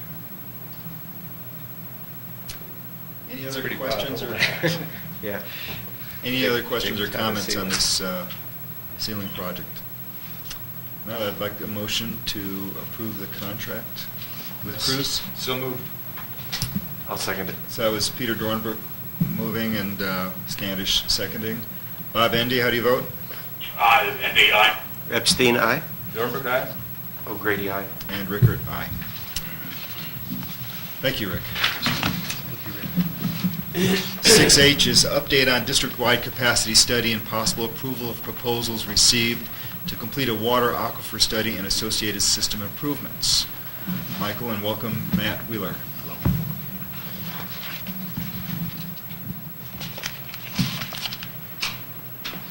Take it. We've provided a memorandum to the board and to the committees and updates during the committee meetings related to the all services capacity and source water investigation study. The initial tasks related to that analysis, one of which was the Cable's Lake water rights investigation. We've received an update memorandum from Stephen Volker to the district, which indicates that the State Water Resources Control Board has in fact secured some 200 acre feet of upcountry water rights as a reserve from the water rights that were acquired by EID for the rest of the Cable's Lake water. So what those water rights are specifically indicated to be reserved for is upcountry county uses between Cables and Silver Lake. And in that memorandum, the steps were outlined to secure and perform on those water rights. Listing them, we would need to work with the State Water Board to secure those water rights, put together an application, contact other agencies which do own the water rights and the works for Cables Lake to see if we can enter and install equipment to withdraw the water. Work with Forest Service to talk about pipeline alignments for transferring water from the lake to the district. And then a CEQA analysis, which would be to analyze both alignment impacts that might be part of that. I'm sorry, I'm having a hard time right now. So the CEQA study would look at the impacts due to construction of a pipeline and withdrawal facilities in the lake, as well as any impacts that would be specific to the water surface in that lake and the use of the water. And then it was recommended that we contact other interested parties such as Save the Sierra Lakes, EID, the Forest Service, anybody else who would have an interest in the use of upcounting water rights. Now, we, as part of our investigation, have been talking with the owners of the snowmaking line and seeing what the condition of that line and the ability to possibly join use as district facilities.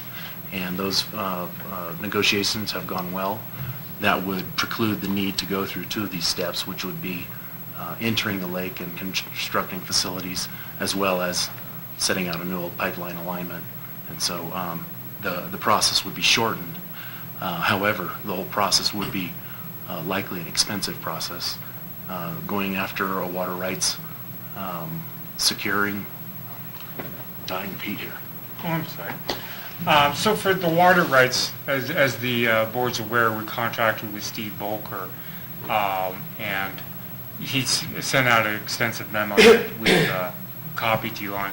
And then we've come back to Steve and said, how much money would it be to follow up on the assignment to the water rights? Can you give us an estimate of that amount? And then today, Bob Epstein and I had a follow-up meeting with the Associate of Bob's on his recommendations. And I thought it was very helpful that that Brian's recommendation was to go, before we lawyered up, and I love that term, before we lawyered up, to go out and talk to the stakeholders, talk to EID, who would be the major stakeholder, and just see how they felt about it. We have 200 acre feet that is assigned to domestic water use in the upcountry.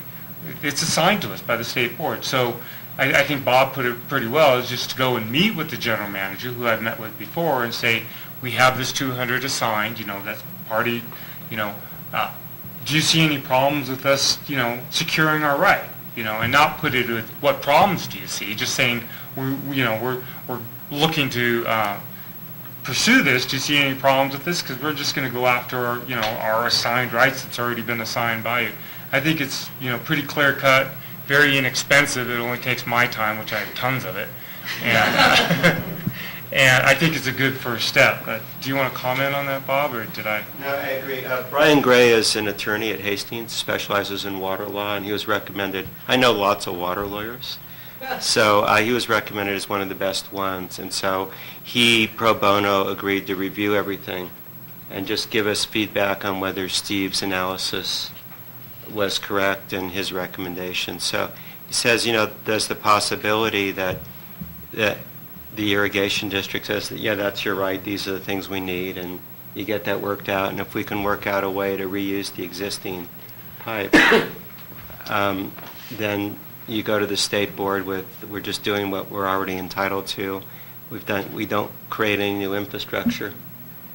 And now if somebody decides to protest it, then we lawyer up, but otherwise we see whether it's, it could be more straightforward than other projects. PG&E would not have to approve the agreement.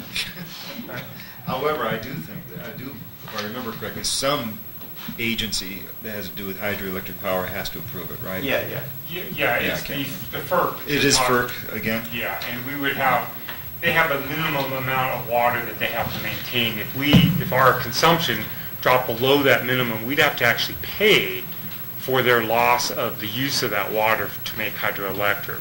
But this is all way down the road. Yeah, it's not likely that 200 acre feet or 100 acre feet would do that.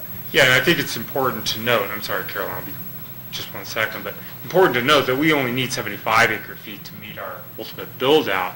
It would make sense to get 150, as President Rickard mentioned. It would make sense to get our total use just in case we had problems with our wells. But we only actually need 75, which is about 20 million gallons of water. What do we have to do for treatment of the water that's different than our well water? I would think it would be much lower quality water and a lower quality pipeline than what you already have. Yeah, excellent question. And we would have to take this through a treatment plant. The membrane process that we actually have at our wastewater originally was designed not for wastewater, but was designed for water impact. So they build these package plants where they actually have the membranes inside these package plants. And the idea would be to bring the water over on the snowmaking line, put a package plant next to well number 2, and actually treat it there and then distribute it into the distribution system. These membrane plants are extremely small in size, and Matt and his staff has done considerable research on this. So this is a very viable option for the district to pursue as long as we don't have to lawyer up too much. Have those 200 acre feet been assigned to us? Been assigned to upcountry domestic water use. We also... Okay, so we'd have to go... You have to be Go fight for agency in the county, Alpine County, somewhere between Cables Lake and Silver Lake. Which pretty much narrows it down. And it's specific to county growth. I'm feeling a little better now. I think I've gotten some air across me, or the heat wave has passed. But in answering your question, as well as some others, securing those water rights is a step, and it's a big step to be able to secure it. It looks as though they've been set aside specifically for someone like us or for us. That said, the processes would still include doing a CEQA study, and when I was asked yesterday what could we consider as a ballpark, we're still seeking that information as far as numbers it might cost, but I would expect that in a neighborhood of $50,000 to $100,000 project. I don't think we could do it, just a negative declaration on that. I don't expect it from taking surface water from Caples, but I could be Well, right. it's just because it's been considered before. That's the only reason. Having I been say that. considered, and especially if we are able to use existing facilities to bring the water over here, once we get it here, we have to meet surface water treatment rule. So we have to put it through a mixed media filtration or membrane plant that requires a different type of operation, and it also costs money through energy to use that type of a treatment process. All said, it's a very reliable source of water, you bringing over surface water. And so technically we can solve those problems, and if we can get over those political and initial capital cost hurdles, we would have a very reliable source of water that we could use and draw upon. And so it should still remain in the mix of consideration as we look at solving our ultimate build-out need and source water reliability. So does that segue us into the other option, which is the subject of this It does. contract? Unless we had more to talk about on that one. Our other supply and storage options, we went through an identification process of our existing capacities. Wells 4 and 5 are currently producing about 85 gallons a minute each, and we have well number 2 in the district. Well 2 and 3 each also produce water that we can use. We're currently only using those during the business hours of the day. And so we had identified the ability to use all of our district wells over the course of a full 24 or an effective 18-hour day, and showed what the existing system capacities would be with that. We also identified a flow restriction out in the chlorination building for wells 4 and 5, which keeps us from using both at the same time. More on that in a few minutes. But based on our existing capacities and projected build-out needs, we've identified a minor shortage in storage deficit. We'll need additional storage to meet what our specific plan and other emergency needs require, as well as a supply shortage, assuming that 85 gallons a minute is available from wells 4 and 5, somewhere in the neighborhood of 52,000 gallons a day during peak use demands. That said, we came up with a few recommendations for improving the system and testing our system to see how much we can actually get out of wells 4 and 5. The initial well completion reports for both of those wells indicate we should be able to get about 150 gallons a minute. Our current pumps are sized, and based on their discharge pressure against the system, distribution system, are only producing 85 gallons a minute. However, if we remove the flow restriction that's been identified, where the transmission main that comes from across the meadow is shared by both wells, it's a 4-inch line, next down to 2-inch line inside that building. That's where we inject chlorine into the system, and then it upsizes back to a 6-inch line in our distribution system. We've recommended changing all that piping, fittings, and valves up to 4-inch piping, and also improving the chlorine injection and mixing systems in that building. That would allow both wells to be pumped at the same time without that restriction, and they should be able to achieve their current 85 gallons a minute under normal operation. If we discharge to atmosphere with those wells currently, we see anywhere from 120 to 150 gallons a minute produced by those pumps because they don't have the discharge pressure head. And so what we'd like to do is test them. Install a pressure transducer in one of the wells. They both have sounding tubes, but only one of them has a pressure transducer which shows drawdown of the well.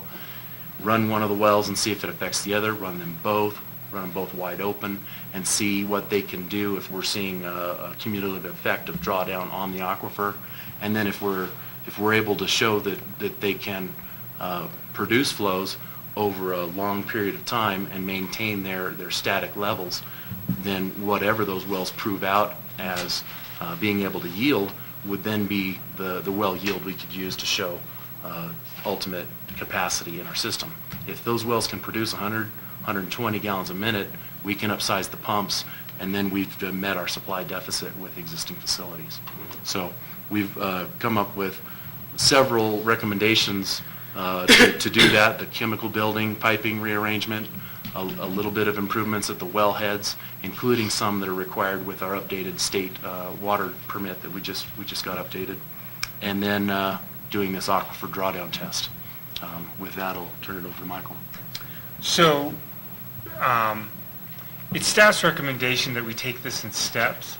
And I think the first step here is to remove the bottleneck out of well 4 and 5 and see actually what these wells will produce up against the district's distribution pressure. I think that's the first piece of knowledge that we need, and we still have time to do these other areas of improvements and testing as the year progresses. So it's staff's recommendation to approve the plumbing work basically in 4 and 5 from a 2-inch line to a 4-inch line. We've received a bid from Mark Frederick to complete this work for a cost of $14,000, and then to also approve an estimate from Matt Wheeler to do the disinfection improvement design and the construction management for that project.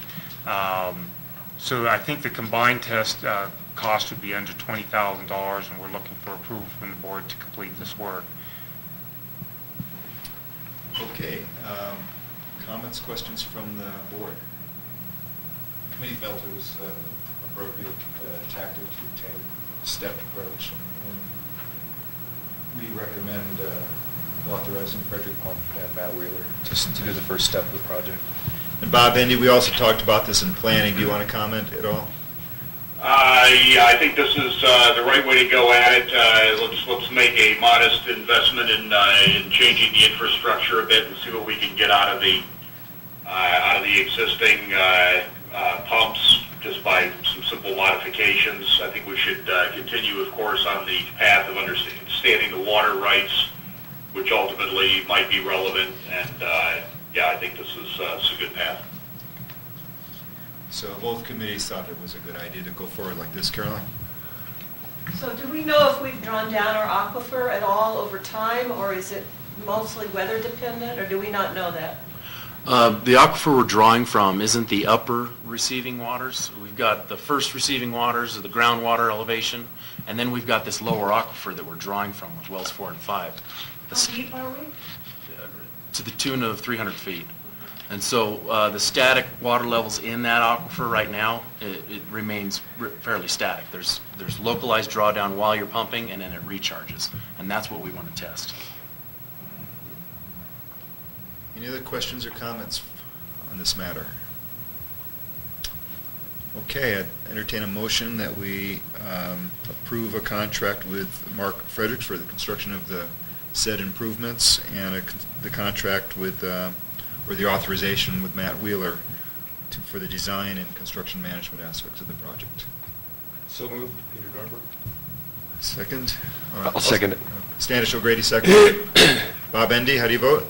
Endy, aye. Epstein, aye? Dornberg, aye. O'Grady, aye. And Rickert, aye. Thank you.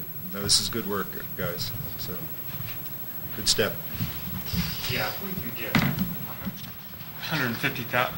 50 gallons a minute out of those two wells, we're going to be well on our way to meeting capacity, so very exciting. Also, I just want to say I think it's a good idea, as Bob Epstein suggested, to get another water rights lawyer into the picture. Can't be a bad thing if we have experienced players we can draw in, and I appreciate that initiative. Okay, thanks, Bob. Okay, we move on to item 6I, discussion and possible approval of proposal received to complete the district's 2012-2013 financial audit.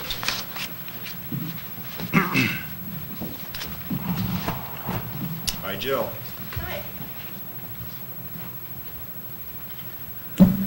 On March 30th, 2012, the Finance Committee approved the request for proposal for audit services.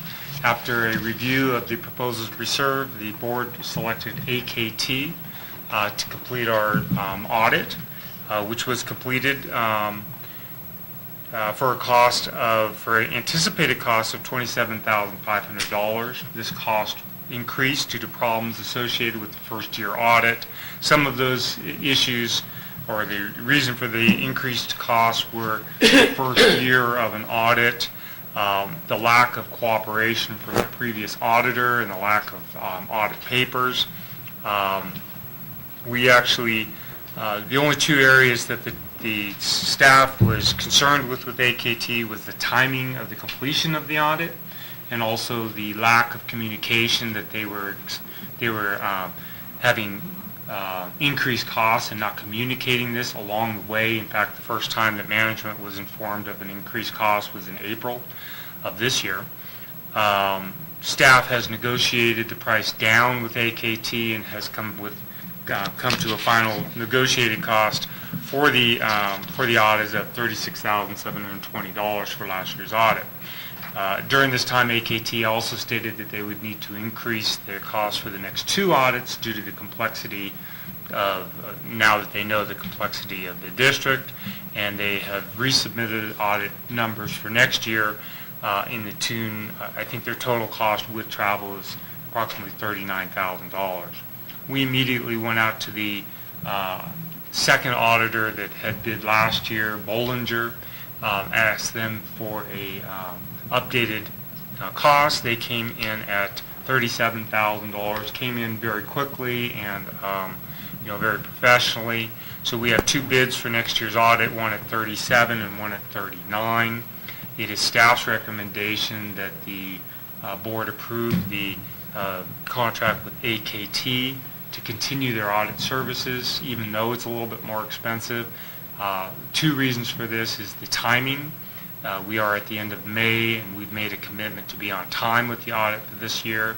I feel that they have the ability to get us on time, and also they have the familiarity with the district now that we gained through last year, and with this year being the first year of Russ accounting that we'll need to also conform with. I think this is the right direction. I'd also like to make it clear that we'll be working with the Finance Committee to go out to bid for the next few years on, through selection process, but at this time it's not a good idea to switch ships in staff's view. This was brought before the Finance Committee, and I look to them for their comments. We supported staff's recommendation with three kind of provisions or requests. One is that AKT guarantee that they get it done on time, and second, that they guarantee no overage. Promise is probably a better word because they're not going to guarantee it, right? And then see if they'd match the lower bid. I have two questions which I thought about since then. One is, what is on time? Is that the end of August or September? I think end of September Yeah. is more fair. That's 4 months. And secondly, what was the nature of the contract we signed last year? Did we sign a fixed price thing, or did we sign a letter saying these are our estimated expenses and we might bill you for more?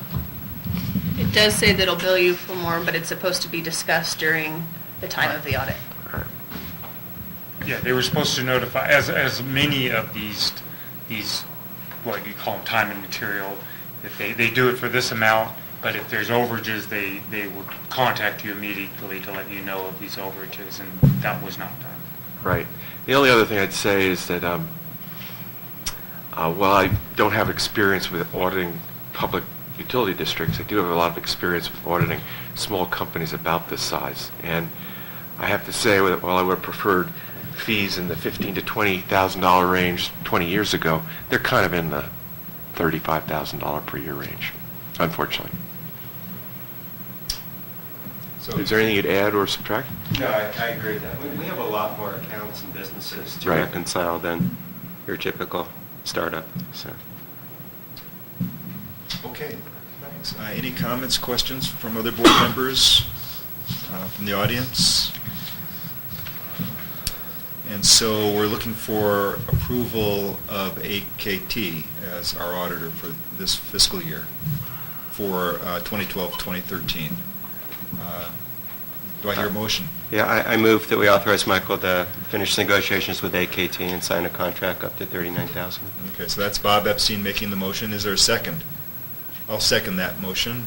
Eric Rickert. Bob Endy, how do you vote? Endy, aye. Epstein, aye. Dornbrook, aye. O'Grady, aye. And Rickert, aye. Which brings us to item... Could you tell us where you come out on those open items in terms of what constitutes on time and then how you do discussing the three things we talked about?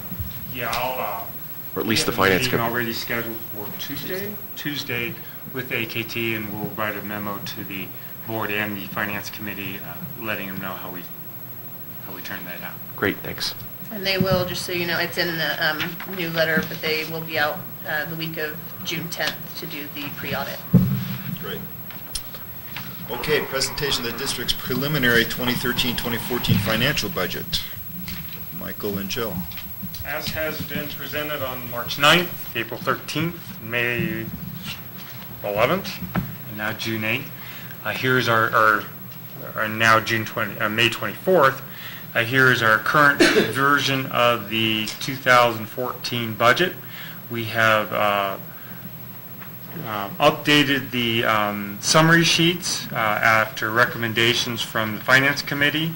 Right now we have 5 columns. One is the budget then is the projected year-end actuals, the proposed budget for 2014, a variance column that now shows a variance between the year-end actual projection and the proposed budget, and a percentage of change.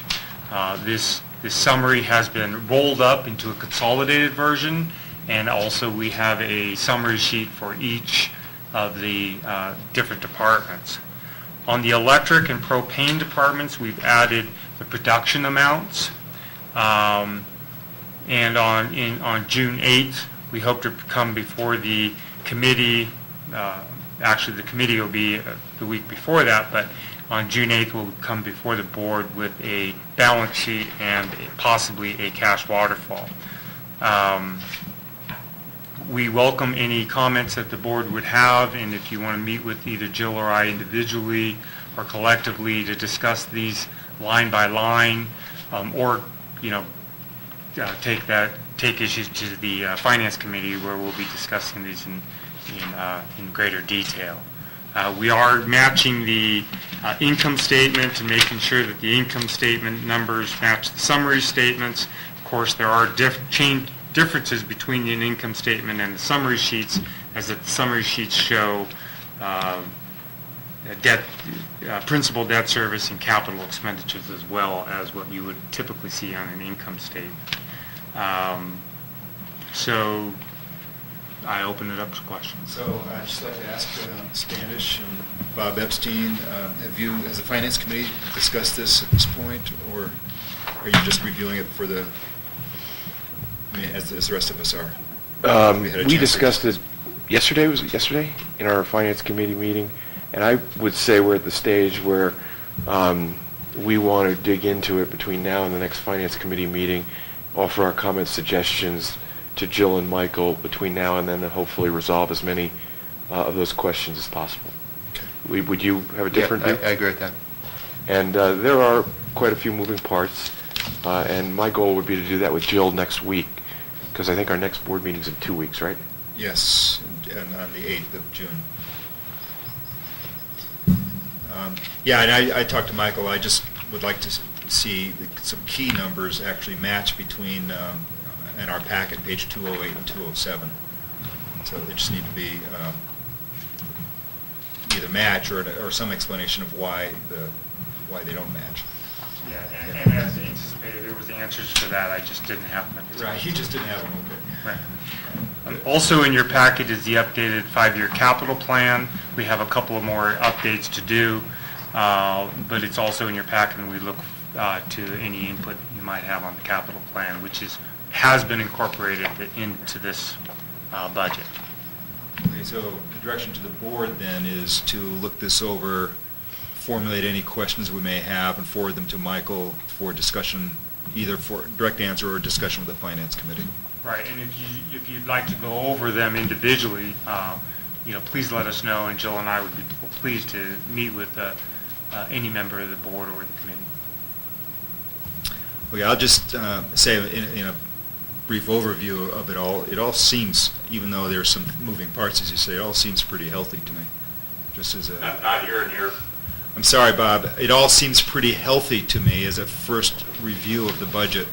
Feels financially healthy. I don't see any real problem areas, I don't think. But we'll look at it more carefully as time goes on. Any other comments on this item at this point? The only thing we asked Michael to research is to make sure the electric division, in my understanding, needs to be profitable and needs to be 105% in order to meet the tier rating. And I just asked him to double check whether those financials meet our requirements. And we have already set up a meeting with Howard for Wednesday to verify those numbers. And we sent him information in advance, and Howard will do a spreadsheet with many tabs on the bottom to show us exactly where we stand. Exactly. Okay, we will move on to... I had a question. Okay, Peter. The 5-year capital plan. I notice you're including a purchase of a snowcat under electricity and also under snow removal. Would this be one snowcat that would be used for both purposes? Yes, it would. That's one of the revisions that I look to move that expense under electricity, and then as the snow removal department uses it, they would pay the going rate to the electric department. Where would this cap be located? It would be mounted on a trailer, because on a monthly basis, we would have to trailer it down and do an inspection of KM Green as per our maintenance requirements of the KM Green. So the reason that we're buying the cap would be for access for the Out Valley line. If it could have a dual use for the snow removal department, so much better. I think you're going to run into a logistical problem here. Because of the width of the snow cap, you can't trailer it with the tracks on it. So you would have to track it and detrack it every time you move it. This would require a driver with a Class A license. It would require 3 mechanics and a loader. So I think that you might want to rethink this, making it a dual-purpose cat and stationing it permanently down at Bear River. It's all good comments. I don't know. I mean, I would say you need to research that, because that's been a problem that I've noticed with ski resort, just bringing a cat over from the Caples maintenance station, and we currently have one stranded there for that reason. Possibly you and I could get together next week and talk. It would be nice to get a snowcat that we could transport and not have to take the cats off and not have a Class A. If you're using a snowcat just for access to Substation Green, you could possibly get by with a smaller one that wouldn't require being detracked, but it wouldn't be appropriate for dozing snow and ramping. So I'm thinking that you might want to establish some kind of a liaison with Bear River Resort to locate one down there and have it for emergency use, and then purchase a second cat down the road if we need it for snow removal. I don't know. Just a suggestion to investigate. Yeah, very good. And once again, maybe next week you and I can... Okay, great. Great, thanks. Thanks, Peter. Okay, we will now move on to item 6K, continued discussion and possible action regarding the possible need for a rate adjustment for the water and wastewater departments. I think this is just an update, right, on process? Yeah, basically a deferral. We have incorporated Matt Wheeler into our team for the... we basically understand where we want to go with this. We've done the financials for this. We actually have the district information pretty well set. Matt, with the Proposition 218, we need a engineer to stamp this. Matt has completed rate studies in the past, and he's volunteered. He's going to assist us. I don't know if volunteer would be the right word.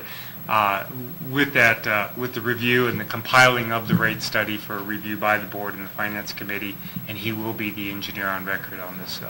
So we're working with Matt to get that finalized, and to the district and board, we're looking at the July timeframe for presentation, not for the election. Thank you. And as you and I discussed, I mean, there are some specific numbers in the budget that this rate adjustment would be targeted at closing. And Right, it'd but be they're nice not the budget is not anticipating this until it actually is approved. Right, so... Right now, it shows the negative variances. Yeah, but it's nice to tie this item in with the budget item so you can sort of see what the rate adjustments are actually dealing with, what problem it's solving. Right, and just for water, wastewater, and solid waste, we'd have to go through the Proposition 218 process. For electric or propane, we do not. Thank you. Oh, thanks, Joe. Item 6L is presentation and possible approval of resolution approving the establishment of a cafeteria-style health plan for district board and staff members. And Peter volunteered to explain. No, I'm just, Michael?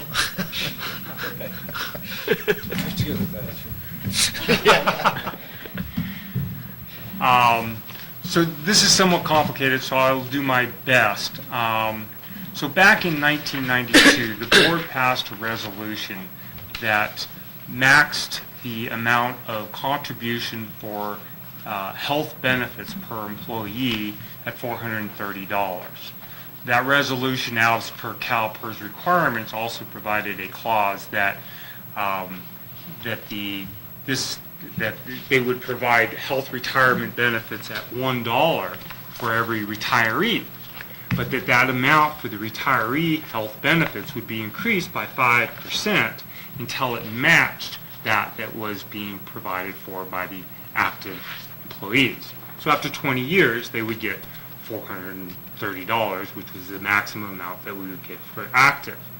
So that's in place, and that's actually in place today. And we do have one retiree, and he's being paid $430 a month for health benefits. However, the district's costs for health benefits have escalated dramatically over the $430 that was approved in 1992. So staff was tasked with, what do you do with this kind of situation? Do you redo the resolution with CalPERS, or is there another avenue? And there is actually... So let me just to, because this helps me clarify it, and that is, the problem that we're trying to solve has nothing to do with health benefits for active employees.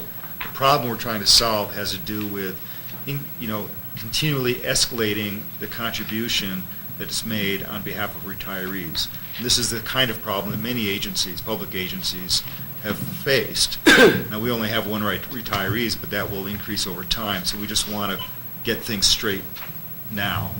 And so the issue is, we don't want the $430 for retirees to escalate 5% a year, and, until it gets up to much larger numbers. Hard time hearing you, Eric. Okay, I think we're going to need to get that speaker over by Bob Epstein. Sorry, Bob. All I was saying is that... Yeah, it's obvious. Whoever's close to it, I can hear fine, and whoever's, a few feet away from it is just really, really hard. Just to repeat, the problem we're trying to solve is just capping what we contribute to retirees' health benefits at the $430 that's now in place. That's the problem we're trying to solve. Okay, Mike, sorry. Thank you, Eric. I think that was very, very helpful. And Bob, you can hear me. I'm very loud, so... I can hear you fine, Michael. Great. So... so there's a way around, or a legal way. It's called an IRS cafeteria plan. I think it's called a 125 plan as well. What this does is it establishes a maximum amount that we would be paying into CalPERS for each employee and retiree that have meet the 20-year requirement of $430. Above that, each employee would have an additional up to $1,200 benefit credit. And if they elected to have health benefits with the district, we would pay not only the $430, but their additional health benefits with CalPERS up to the amount, what they would have now, plus health and vision and dental. So their benefits, the employees' benefits, if they elected to have the same services that they have today, would not go down. They would have the exact same services. So you ask, what if they don't elect it? Well, there would be two different caveats that we would have. One is that they elect not to participate in the CalPERS plan. We wouldn't pay the $430, and we would require that they show us evidence of health coverage, whether they can go out and get their own health coverage, but so we need them to show that they have health coverage. That's a caveat that we can ask them to have. And if they did so, then we would pay them a certain portion of the health plan that we would, and this would be like 10% in cash in lieu of paying that amount to CalPERS. This gives it the option, the cafeteria plan option that we're looking for, that satisfies that result. And that option would apply for the balance of the CalPERS health plan, the vision health, and the dental, all three. But the caveat is that they would have to show that they have alternate coverage, for one, and that the dollar amount, the cash dollar amount that we would pay them would only be a percentage of what the benefit that we would be actually paying if they opted to go with the services that they have now. And the reason for that is that we want to ensure that our employees have health benefits. Employees that have health benefits come to work and they're more productive. So this plan, as it's been structured, and I think it's been done by many many agencies, keeps that $430 level so that our retirees and our aging workforce receive that benefit as per the resolution that the board passed, but our existing employees are not impacted by lesser benefits, and if they do elect to go out and purchase cheaper insurance, the district isn't impacted by increased costs. And so hopefully I've explained that pretty well. We're not looking for an approval today. We'd like to get the documents a little bit more clear for board review, but I think it's important that we discuss it in advance before we bring it back to the next meeting. The one thing I may be wrong about this, but I think that if an employee were to, opt in for the CalPERS Anthem Blue Cross health benefit, but opt out of the vision and the dental, then they might get the full cash amount for the vision and the dental, They would get the cash amount that would be paid does not have to be. No, I know it doesn't have to be. It'd be our choice about exactly. that. It's the board's choice on how much it would be. But I think that Wendy was very clear that cash benefit is typically not the cost of the benefit. That is a percentage of that benefit. You don't have to pay them 100% of what you'd be paying. And it's an incentive for the employee to continue with the district's health coverages. Okay, given that was a good explanation. Well, thank you. And I was loud enough, so there you go. So, like Michael said, the Personnel Committee will probably in one way or the other have a further discussion about this, make sure the resolution is refined and the wording is right, and the explanation of it is as clear as we can make it. And then hopefully come back maybe in 2 weeks or maybe in July. I think it should be further noted that district staff would like to resolve this issue, but it probably would make the most sense, considering the number of retirees that we have, that we make this effective as of the end of the calendar year. Okay. That's what the health, benefits are. We have an open enrollment period in September and October, I believe, and we've been advised that, instead of having a lot of moving dates, that if there is no reason not to make it effective on a calendar year basis, it would be, so we can do all the work, but just have it effective on that day. Fiscal year basis, not calendar, right? Calendar year basis, not fiscal. Okay, so January 1st, 2014? Exactly. Because our health plan, we have an open enrollment in September and October. Okay. That's when you make changes, but those changes are effective. So the health year is a calendar year. Okay, any questions or comments from the board or the audience? My understanding is cafeteria benefit plans are, becoming more popular. Yes, they are, yeah. Okay, Bob, Andy, you're okay with it? I mean, as far as questions, comments? Yeah. Okay, thanks, Michael. Good job on that one. We now move to item 7, managers' reports. General manager report, Michael. I'm happy to announce that we have hired a new administrative person. She, believe it or not, has experience at Kirkwood. Believe it or not, used to work for Kirkwood Mountain Resort, and her name is Jen Barstead. She's doing an excellent job in our accounting department. She works for Jill, and all I've heard was positive things about her. So please stop by and meet her. I think you've met her, known her for years. Yeah. But please stop by, and she'll be at. We are having a staff meeting on June 6th. On June 6th, we'll be discussing. At our last staff meeting, we actually had members of the Bank of the West and also of CalPERS 457 plan come and talk. At this staff meeting, we're having a local chiropractor come and speak, and we're going to be talking about nutrition items. So I think these are good topics for the promoting a healthy lifestyle, and the everything you can do for a healthy back is a good idea. So we welcome the board's attendance if they can. We have an election upcoming. I just wanted to mention we have distributed material on that, and we'll start working on that. I think our first due date is July 3rd with the delivery of notice of election offices to be filled and boundary mapped. So we'll be putting this out into the community. We do have 3 seats coming available, and there will be an election on, or there could be an election on Tuesday, November 5th, 2013. Performance numbers are in your packet for the month of April, and these have been gone over with the operations committee, so I'm not going to go into any detail. However, we do have one performance number that I'll mention, and that is we are playing with the 14 kilowatt per hour per gallon number, and we're very hopeful that we will hit that number by the fiscal year end. So that is our goal, and that's Brandy's goal, and she's, I think these performance numbers gives us goals, and I think that's good things, so that she's doing things at the plant, like running Volvos more often, and cutting down the use of the cats, trying to meet that goal, and that's what these performance numbers are all about. So I think it's very healthy. So one thing I noted, if I remember correctly, we're at 6,200,000 kilowatt hours of metered at the end of April, right? Right.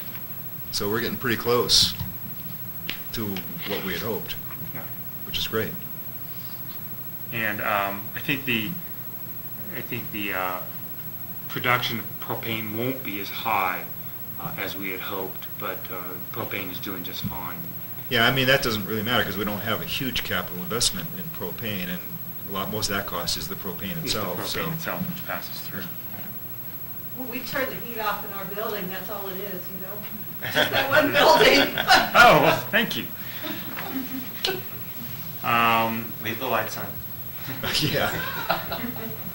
District staff has recently made a presentation to Alpine County with regards to the Out Valley project, and on Tuesday, staff will be attending the Amador County Board of Supervisors and making a presentation on the Out Valley project. So that was and the Met Tower.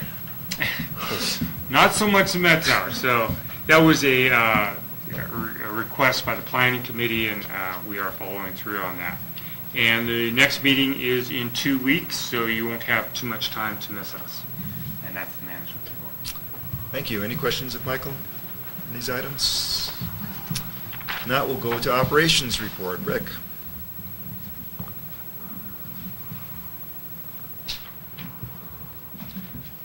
Thank you. Just 3 items for the operations report: the Loop Road project, membrane replacement, as well as summer construction.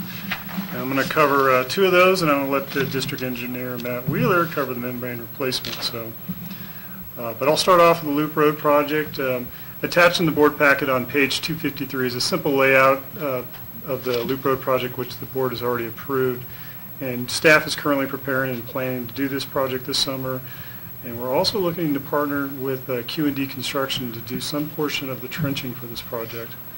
So we are currently awaiting a bid, and once we get a bid from Q&D, we'll evaluate how to proceed and what the timeline might be. And is this time, is it going to be phased anymore, or is this going to be all the rest of it? Our goal is to do the whole complete project, unless the board directs us differently, or we get direction from the general manager. But the timing is going to be fairly critical, and we don't want to conflict with other activities, and so we'll come back to the board with an update on that. Unless there's any other questions on the Loop Road project, I'd like to introduce Matt Wheeler to discuss the status with our membranes. Are you going to come back on the summer project list? I sure will.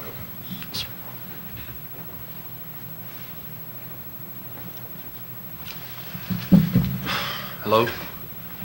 At the last board meeting, this board approved the membrane replacement project contract with Auburn Constructors, who's teamed with Hydroscience and Koch Membranes to do the retrofit project in our wastewater plant. Immediately following that approval, we commenced the project, which started with ordering a PO for the membranes. That's the long lead time item, and that started immediately, and we're currently in the design phase of that project. We've had a kickoff meeting and meetings with the design team. We're reviewing and responding to requests for information and reviewing submittals from them for layouts and equipment specifications. We've had a few site meetings as well. And the contractor has prepared a construction project schedule, which I believe the board has a copy of. And so that project schedule reflects what we had proposed back in January when we set out with the project. It meets those timelines and still shows completion prior to November of this year. And with that, I'll answer any questions you might have. Good enough for me. It's on schedule, on budget. What more can we ask? Thank you. Thanks, Mayor.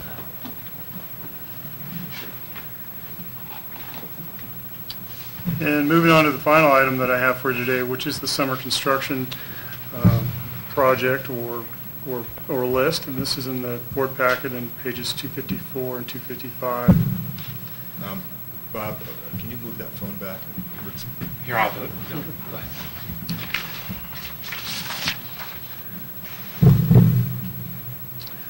So on these pages in the board packet is a list of the 2013 summer projects, which includes some capital projects along with general operation activities that the district performs every summer.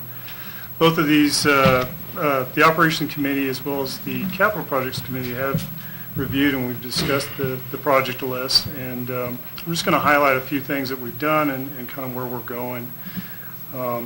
So far for the month of May, we're hitting our marks for completing some projects, for example, like removing the snow stakes and doing some street valve repair work, especially over at Sentinels North, where every winter the manhole lid seems to get tagged by snow removal, and so we've since lowered those lids so they're not going to be such an issue. We've built the playground, and porta potty showed up, so we're pleased to have a nice clean playground for this weekend. And other normal activities like that, and we've started the mosquito abatement process, and we'll continue that as well. Some other items that are on the list are, for example, things that Manager Fitchner mentioned, which is the Met Tower, and as well as District Engineer Matt had mentioned, Matt Wheeler, which is the well 4-5 capacity project, along with ceiling.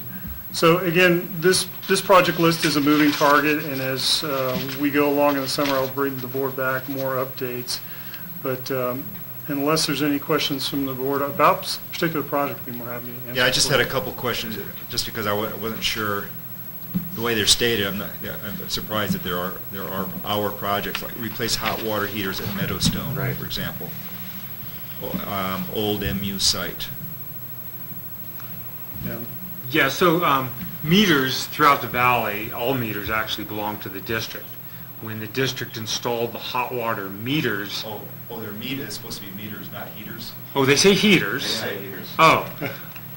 Well, that would be different. Okay, that explains that one. Okay. And then the MU site, under our contract, we're to remove any...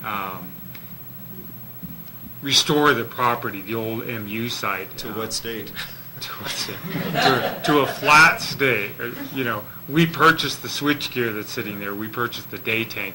We need to remove those items, and it's on the propane electric side to get that done. Were there any other questions or comments on the summer project list we put together? I have one comment on operations that I need to let the board aware, just so that if you get a phone call, you're aware of it. During our normal sequence of turning on and off exercising propane valves, we made a mistake and actually turned off the propane to Cornish Court. We have since, of course, turned that back on and restored service to half of the residents on that court, and contacted the owners of the remaining to allow us access to restore service to the balance. The problem is that if they don't have auto light feature, which all these houses are pretty new, but the problem is that if they don't, we could fill a house up with propane. So we're taking the right approach and doing this in a conservative manner, and Brandy Fitchner is all over this. But I want to make sure that the board is aware, so that if somebody gets a phone call, you're not looking at me and saying, why didn't you tell me? When did that happen? Today. Oh, just today. I did hear my phone ring, actually. No wonder Brandy looks a little harassed. And what percentage of the houses have that box so we have access to it? Is it very many people do that? The Knox box? Yeah. That's a good question. I'm not exactly sure what the overall percentage is within the valley for Knox boxes. Within the last 5 years, they've been required in Alpine County for new construction to have a Knox box. On the Amador side, there's quite a few homes that don't have them. So at the barbecue, we'll be handing out brochures and flyers on how to purchase a Knox box. And again, this box is really designed for emergency situations, the fire department use. And the fire department only has one key to it, so it is not designed for, for an HOA person to send a maintenance person into the house to fix something. But you would use it in this case to verify the house? It could be if the homeowner say, hey, can you use the Knox box? Are you more than happy to, or we'll let you go through the Knox box to get the key to the house, absolutely. Just in case you turn off Glove Rock Road, I was planning that. Yeah. And I have samples of Knox boxes here at the fire station, so if anybody would like to come by and see what it looks like and what size to buy, I'm more than happy to show you. Because if this had occurred during the winter and people lost their heat and they're relying on heat to keep their water from freezing, right? It could be a lot worse.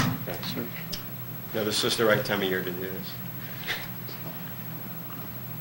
Okay, thanks, Rick. Appreciate it, Rick.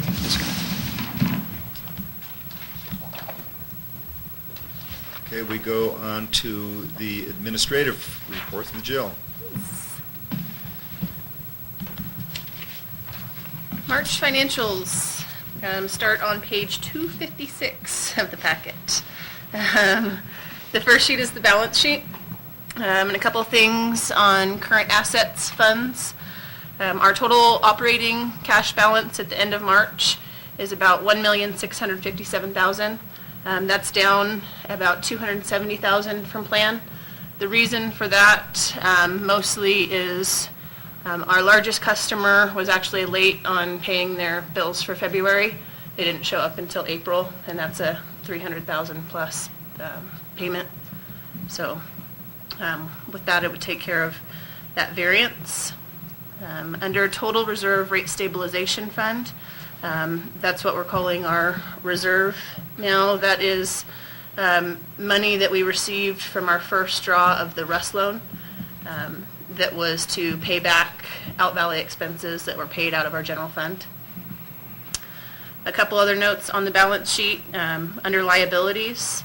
Under the total current portion of long-term debt, you'll see that at the end of March, our actual is $3,165,000. That's less than budget because we paid off about $19 million of our 2011 ban early with the rest draw.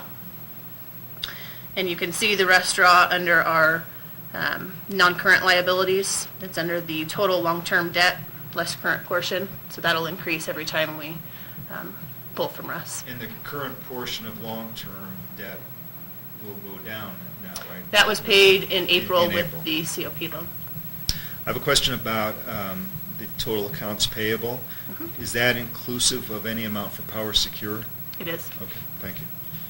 Also, under total reserve, that 1.6 will increase to over 2 in April with the receipt of COP funds. Yeah, in April, there will be, we're going to rearrange the assets a little bit. When we took over, or when we switched banking relationships and moved to Bank of the West, we added some more accounts. We added not only the reserve fund, but we have a capital reserve in the Russ project, so that will all be shown on the balance sheet.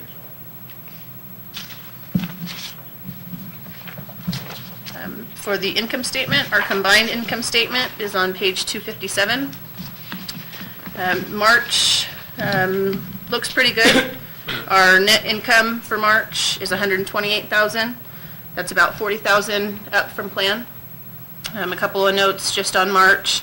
If you look at the KMPUD internal use, it's showing a negative revenue, and allocations and expense is showing a 0. That's due to we didn't bill KMPUD's electric in March. There was an issue with us billing our electric at the wastewater treatment plant. We individually meter all of our buildings, but that use also goes through our plant generation meter. So we were overbilling ourselves, and this is to catch that up. Our year-to-date, our net loss year-to-date is about 63,000, but that's about 63,000 up from budget. So Better than. better than. Yeah. Yes. I won't go through all of the individual funds, but just a few notes on the water fund on page 262. Just to note that that one still is down. Our year-to-date net loss is 138,500, and that's about 32,000 worse than planned down. There is a one-time expense in there of about 20,000 for our Dangberg tank removal. So if we take that into account, that does lower it. For our wastewater department, our year-to-date net loss is about 392,000, which is about 99,000 down from budget. Electricity is on plan. Our net loss is 298,000, but that is about 65,000 better than our budget. And then on snow removal, that's page 267. Snow removal is doing well for the year, I guess, depending on how you look at it. We don't look at it that way. It's net income is 68,000, but you can tell from our budget that we're not supposed to make money on snow removal. So what this means is basically that the association contracts will probably be receiving a refund for the year. And propane continues to do well. Our year-to-date net income is 265,000, and that's about 37,000 up from budget. Unless there's questions, that's my financials. You're saying that with the collection of the Vail bill, our operating cash is right on plan with all the stuff we've been through this year, like paying for valet operations and all that? Yeah, with the first rust draw, that paid back Right. our out valley that we had paid with our general funds. Pretty amazing. Yeah, it's pretty remarkable. Really. Why was Vail late like that? Is there an explanation?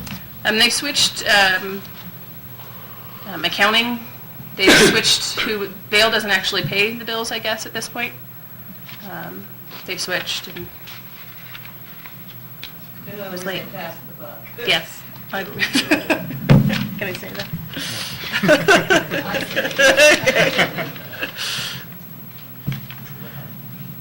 Also in your packet, under page 270, is our operating cash waterfall. There's two in here, and this is definitely a work in progress. The first one is in the old formatting, but it is missing some things. It does show that at the end of April, our operating cash balance was at 1.8 million.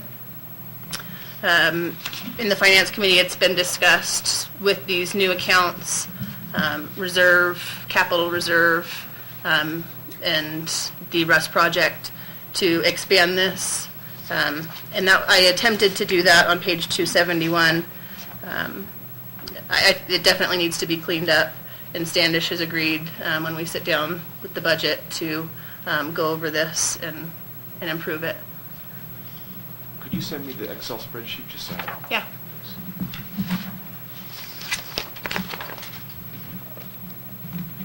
I mean, just, again, it just seems like we're becoming increasingly healthy financially. I mean, I've thought this for the last several months, and I know that there are things, still hurdles and all that, but just seems like we're getting healthy. Yeah.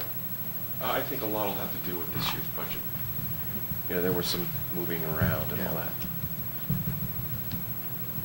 But it seems like in the general fund account, or the operating fund, it looks like we should be hitting the 2 million and maybe even more that we have said we want as a target.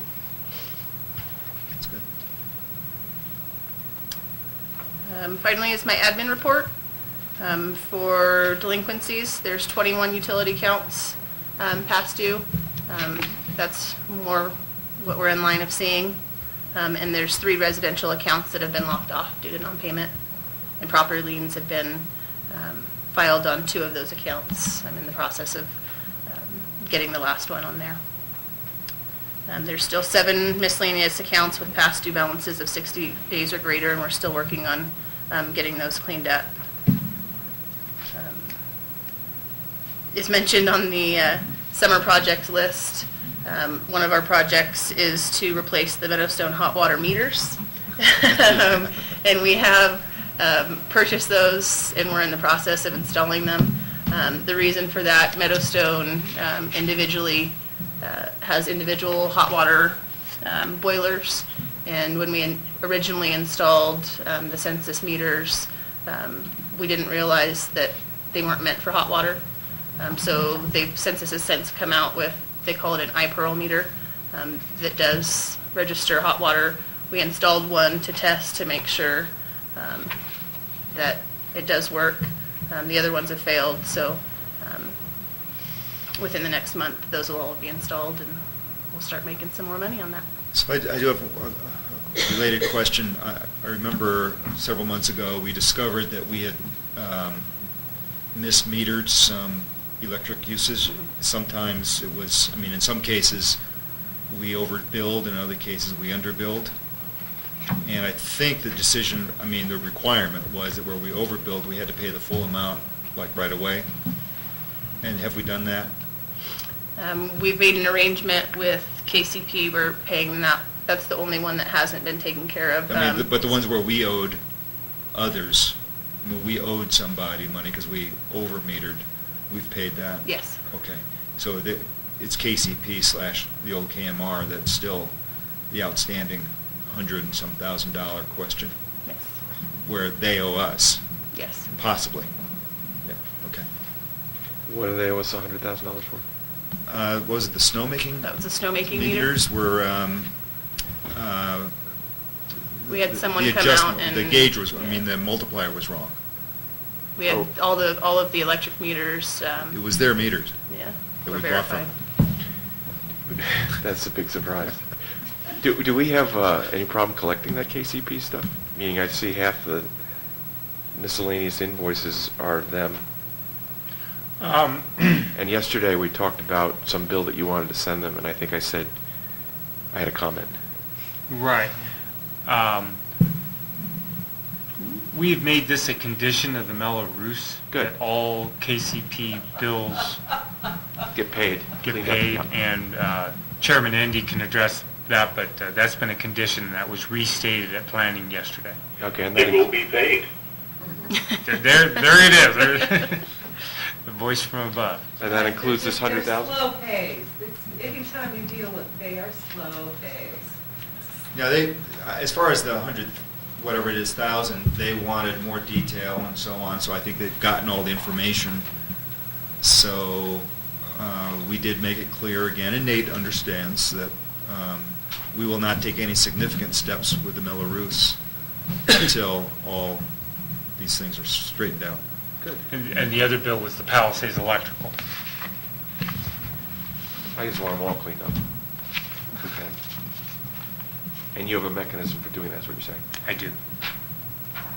I want you guys to work together.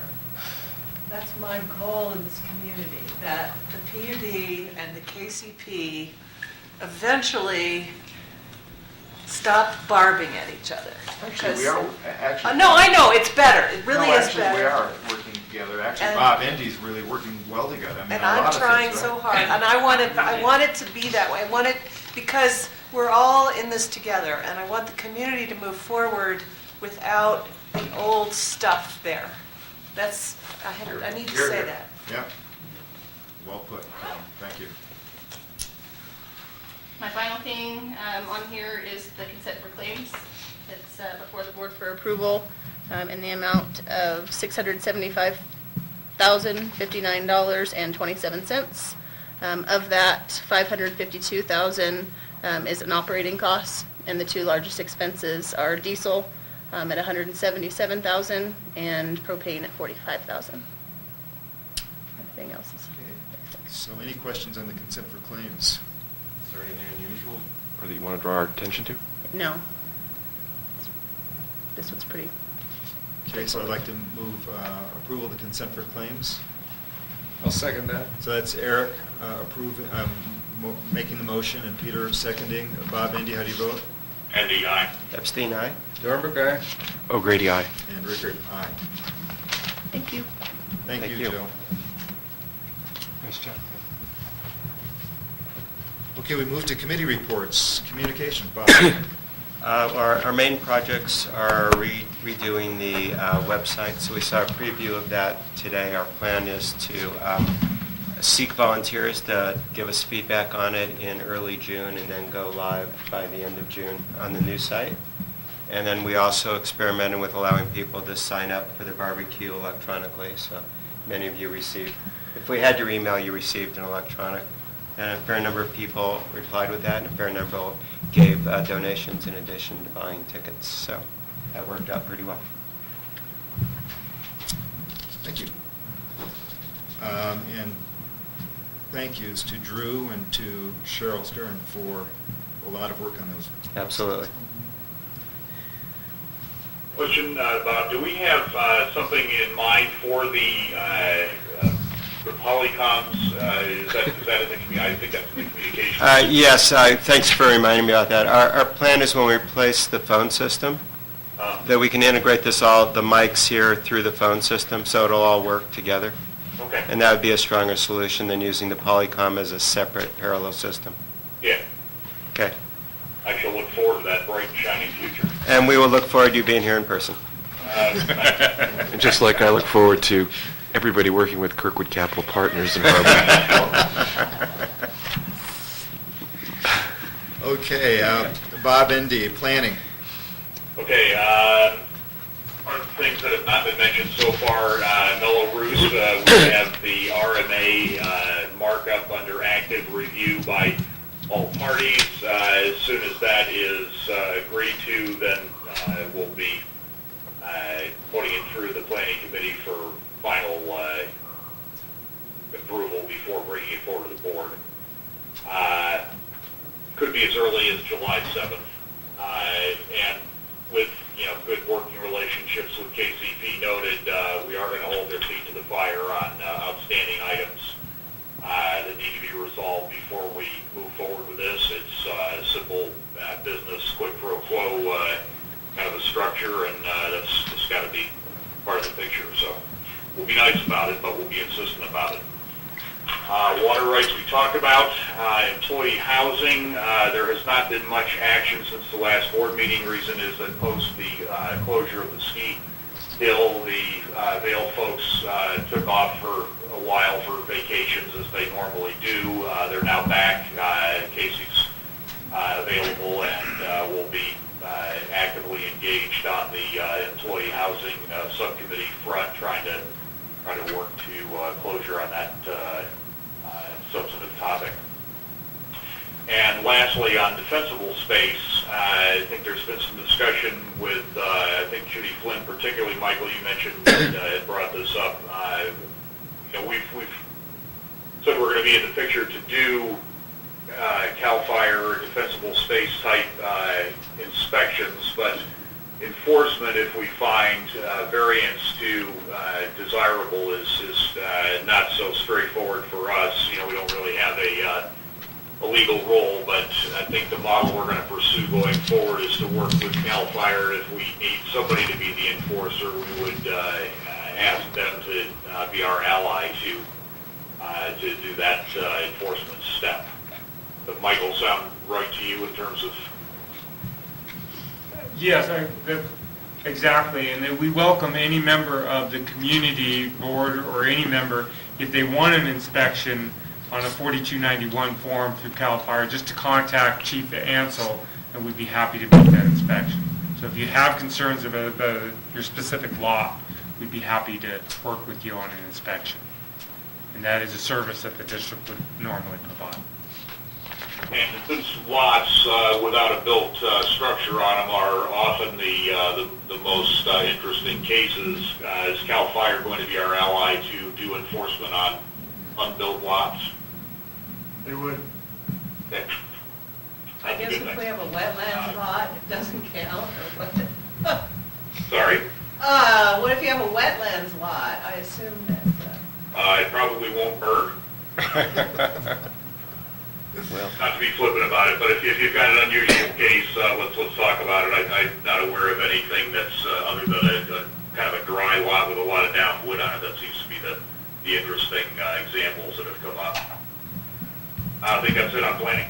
Thanks, Bob. Finance, Standish. I think our focus at this point is the budget, right? Yeah. And maybe updating the cash waterfall. we've run out of debt needs. It's amazing, huh? It's just great. Okay, operations and capital. Peter. Okay, operations, we've got a few items to report. Happy to announce that Greg McManus has volunteered to fill the vacancy on our committee. Anybody who's not familiar with Greg served as president of the board for several years in the late 80s, and we're glad to have him. He's returned, right? Yes, he owns he owns a house in the East Meadows, and now that we're communicating with telephone, he will, in the wintertime, he'll be here in person. In the summertime, I imagine he'll telephone in for the meetings, the committee meetings. So that's good news. There were some questions about if we were in compliance with Chromium 6 reporting, and I'm happy to say that we are, and we're not required to test for it because we've never had any issues. Currently, the 924 loader, under my understanding, is down in Sacramento being repaired by Holt Brothers. Some issues that we're going to be looking into in our next meeting on June 20th is our chipping program and the possibility of starting to purchase some LEDs, revisit that issue, LEDs in buildings like that we own to maybe do some energy savings. And we continue with our to try to upgrade our hazmat response, thanks to Carol and her partner, Tom. And we've been doing we continue to do fire hydrant testing. It's a summer project that the fire department's real involved in to make sure that especially some of our older hydrants and KMA still function the way they're supposed to. And that's about it. Great. In regards to capital projects, I think we pretty much covered every subject earlier in the meeting, unless you think you want to bring anything up, Standish. Good, thanks. Personnel, in addition to just refining and finalizing the cafeteria plan, we will schedule a closed session after our July 7th meeting to evaluate our general manager. So prior to that, Peter and I will send out an email to board members and to committee members just to have an opportunity to provide any thoughts and feedback that you may have that we can discuss with Michael. And then, Peter, you and I will then meet with Michael sometime after the July 7th closed session, soon after. Right. Okay, we move to item 9, general discussion. Opportunity for board members to ask questions for clarifications, possible agenda items, and so on. Bob Indy here. I'd like to bring one up. Okay, Bob.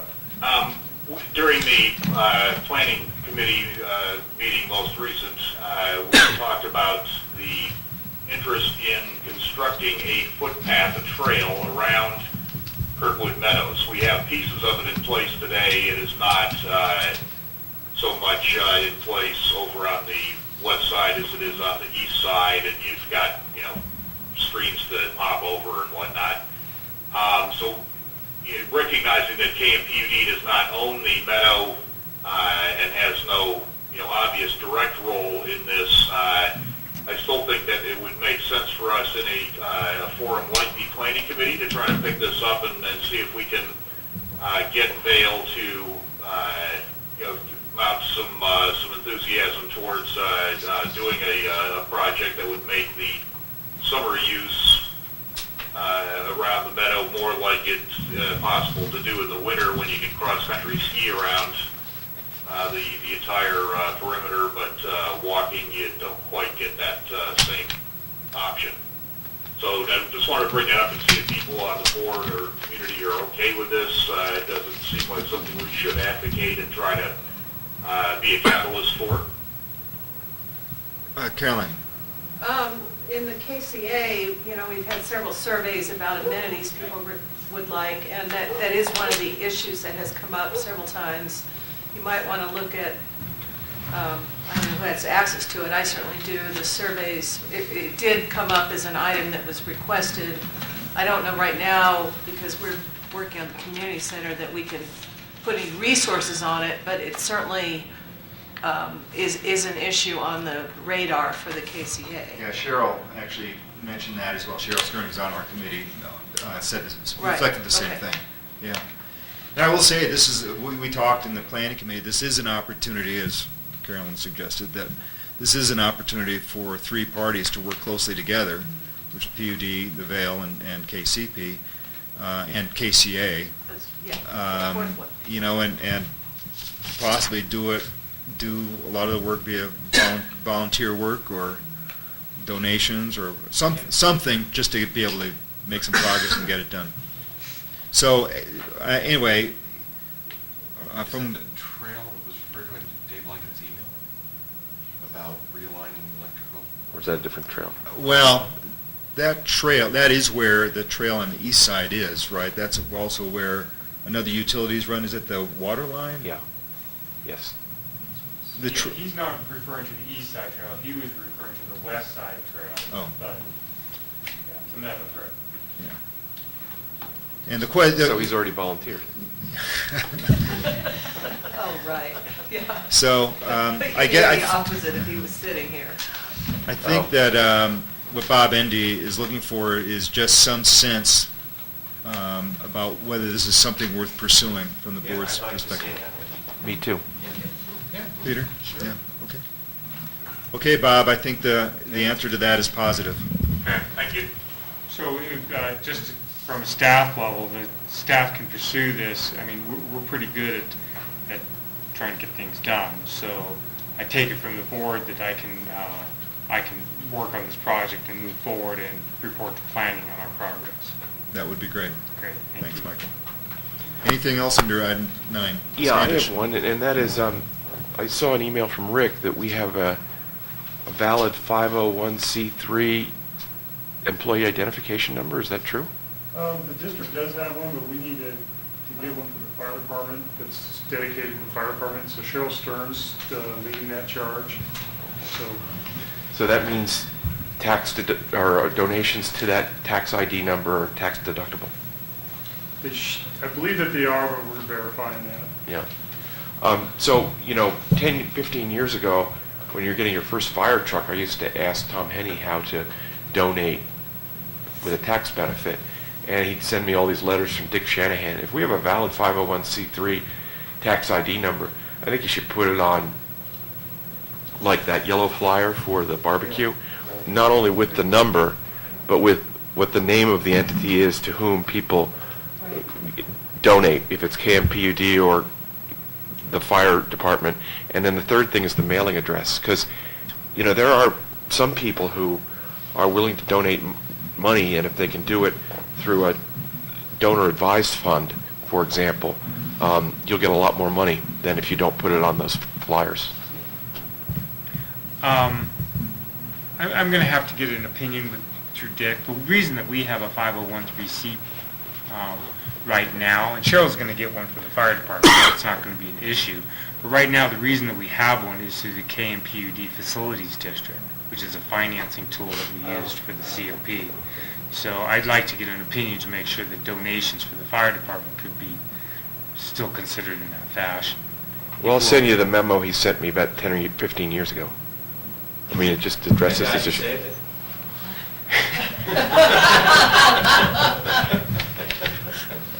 I'll send it to you, too. Was that memo using electricity? No, it's, Is it paper? it's in paper. Do you think it's time to adjourn this? I recommend we adjourn. One other item, Michael. I'm sorry. We're very close to Bob Epstein's birthday, and staff has done Rena Sullivan has done a tremendous job on preparing some hors d'oeuvres for our pledges, so I welcome the community and the board to help celebrate Bob's birthday. Thanks, everybody. This meeting's adjourned.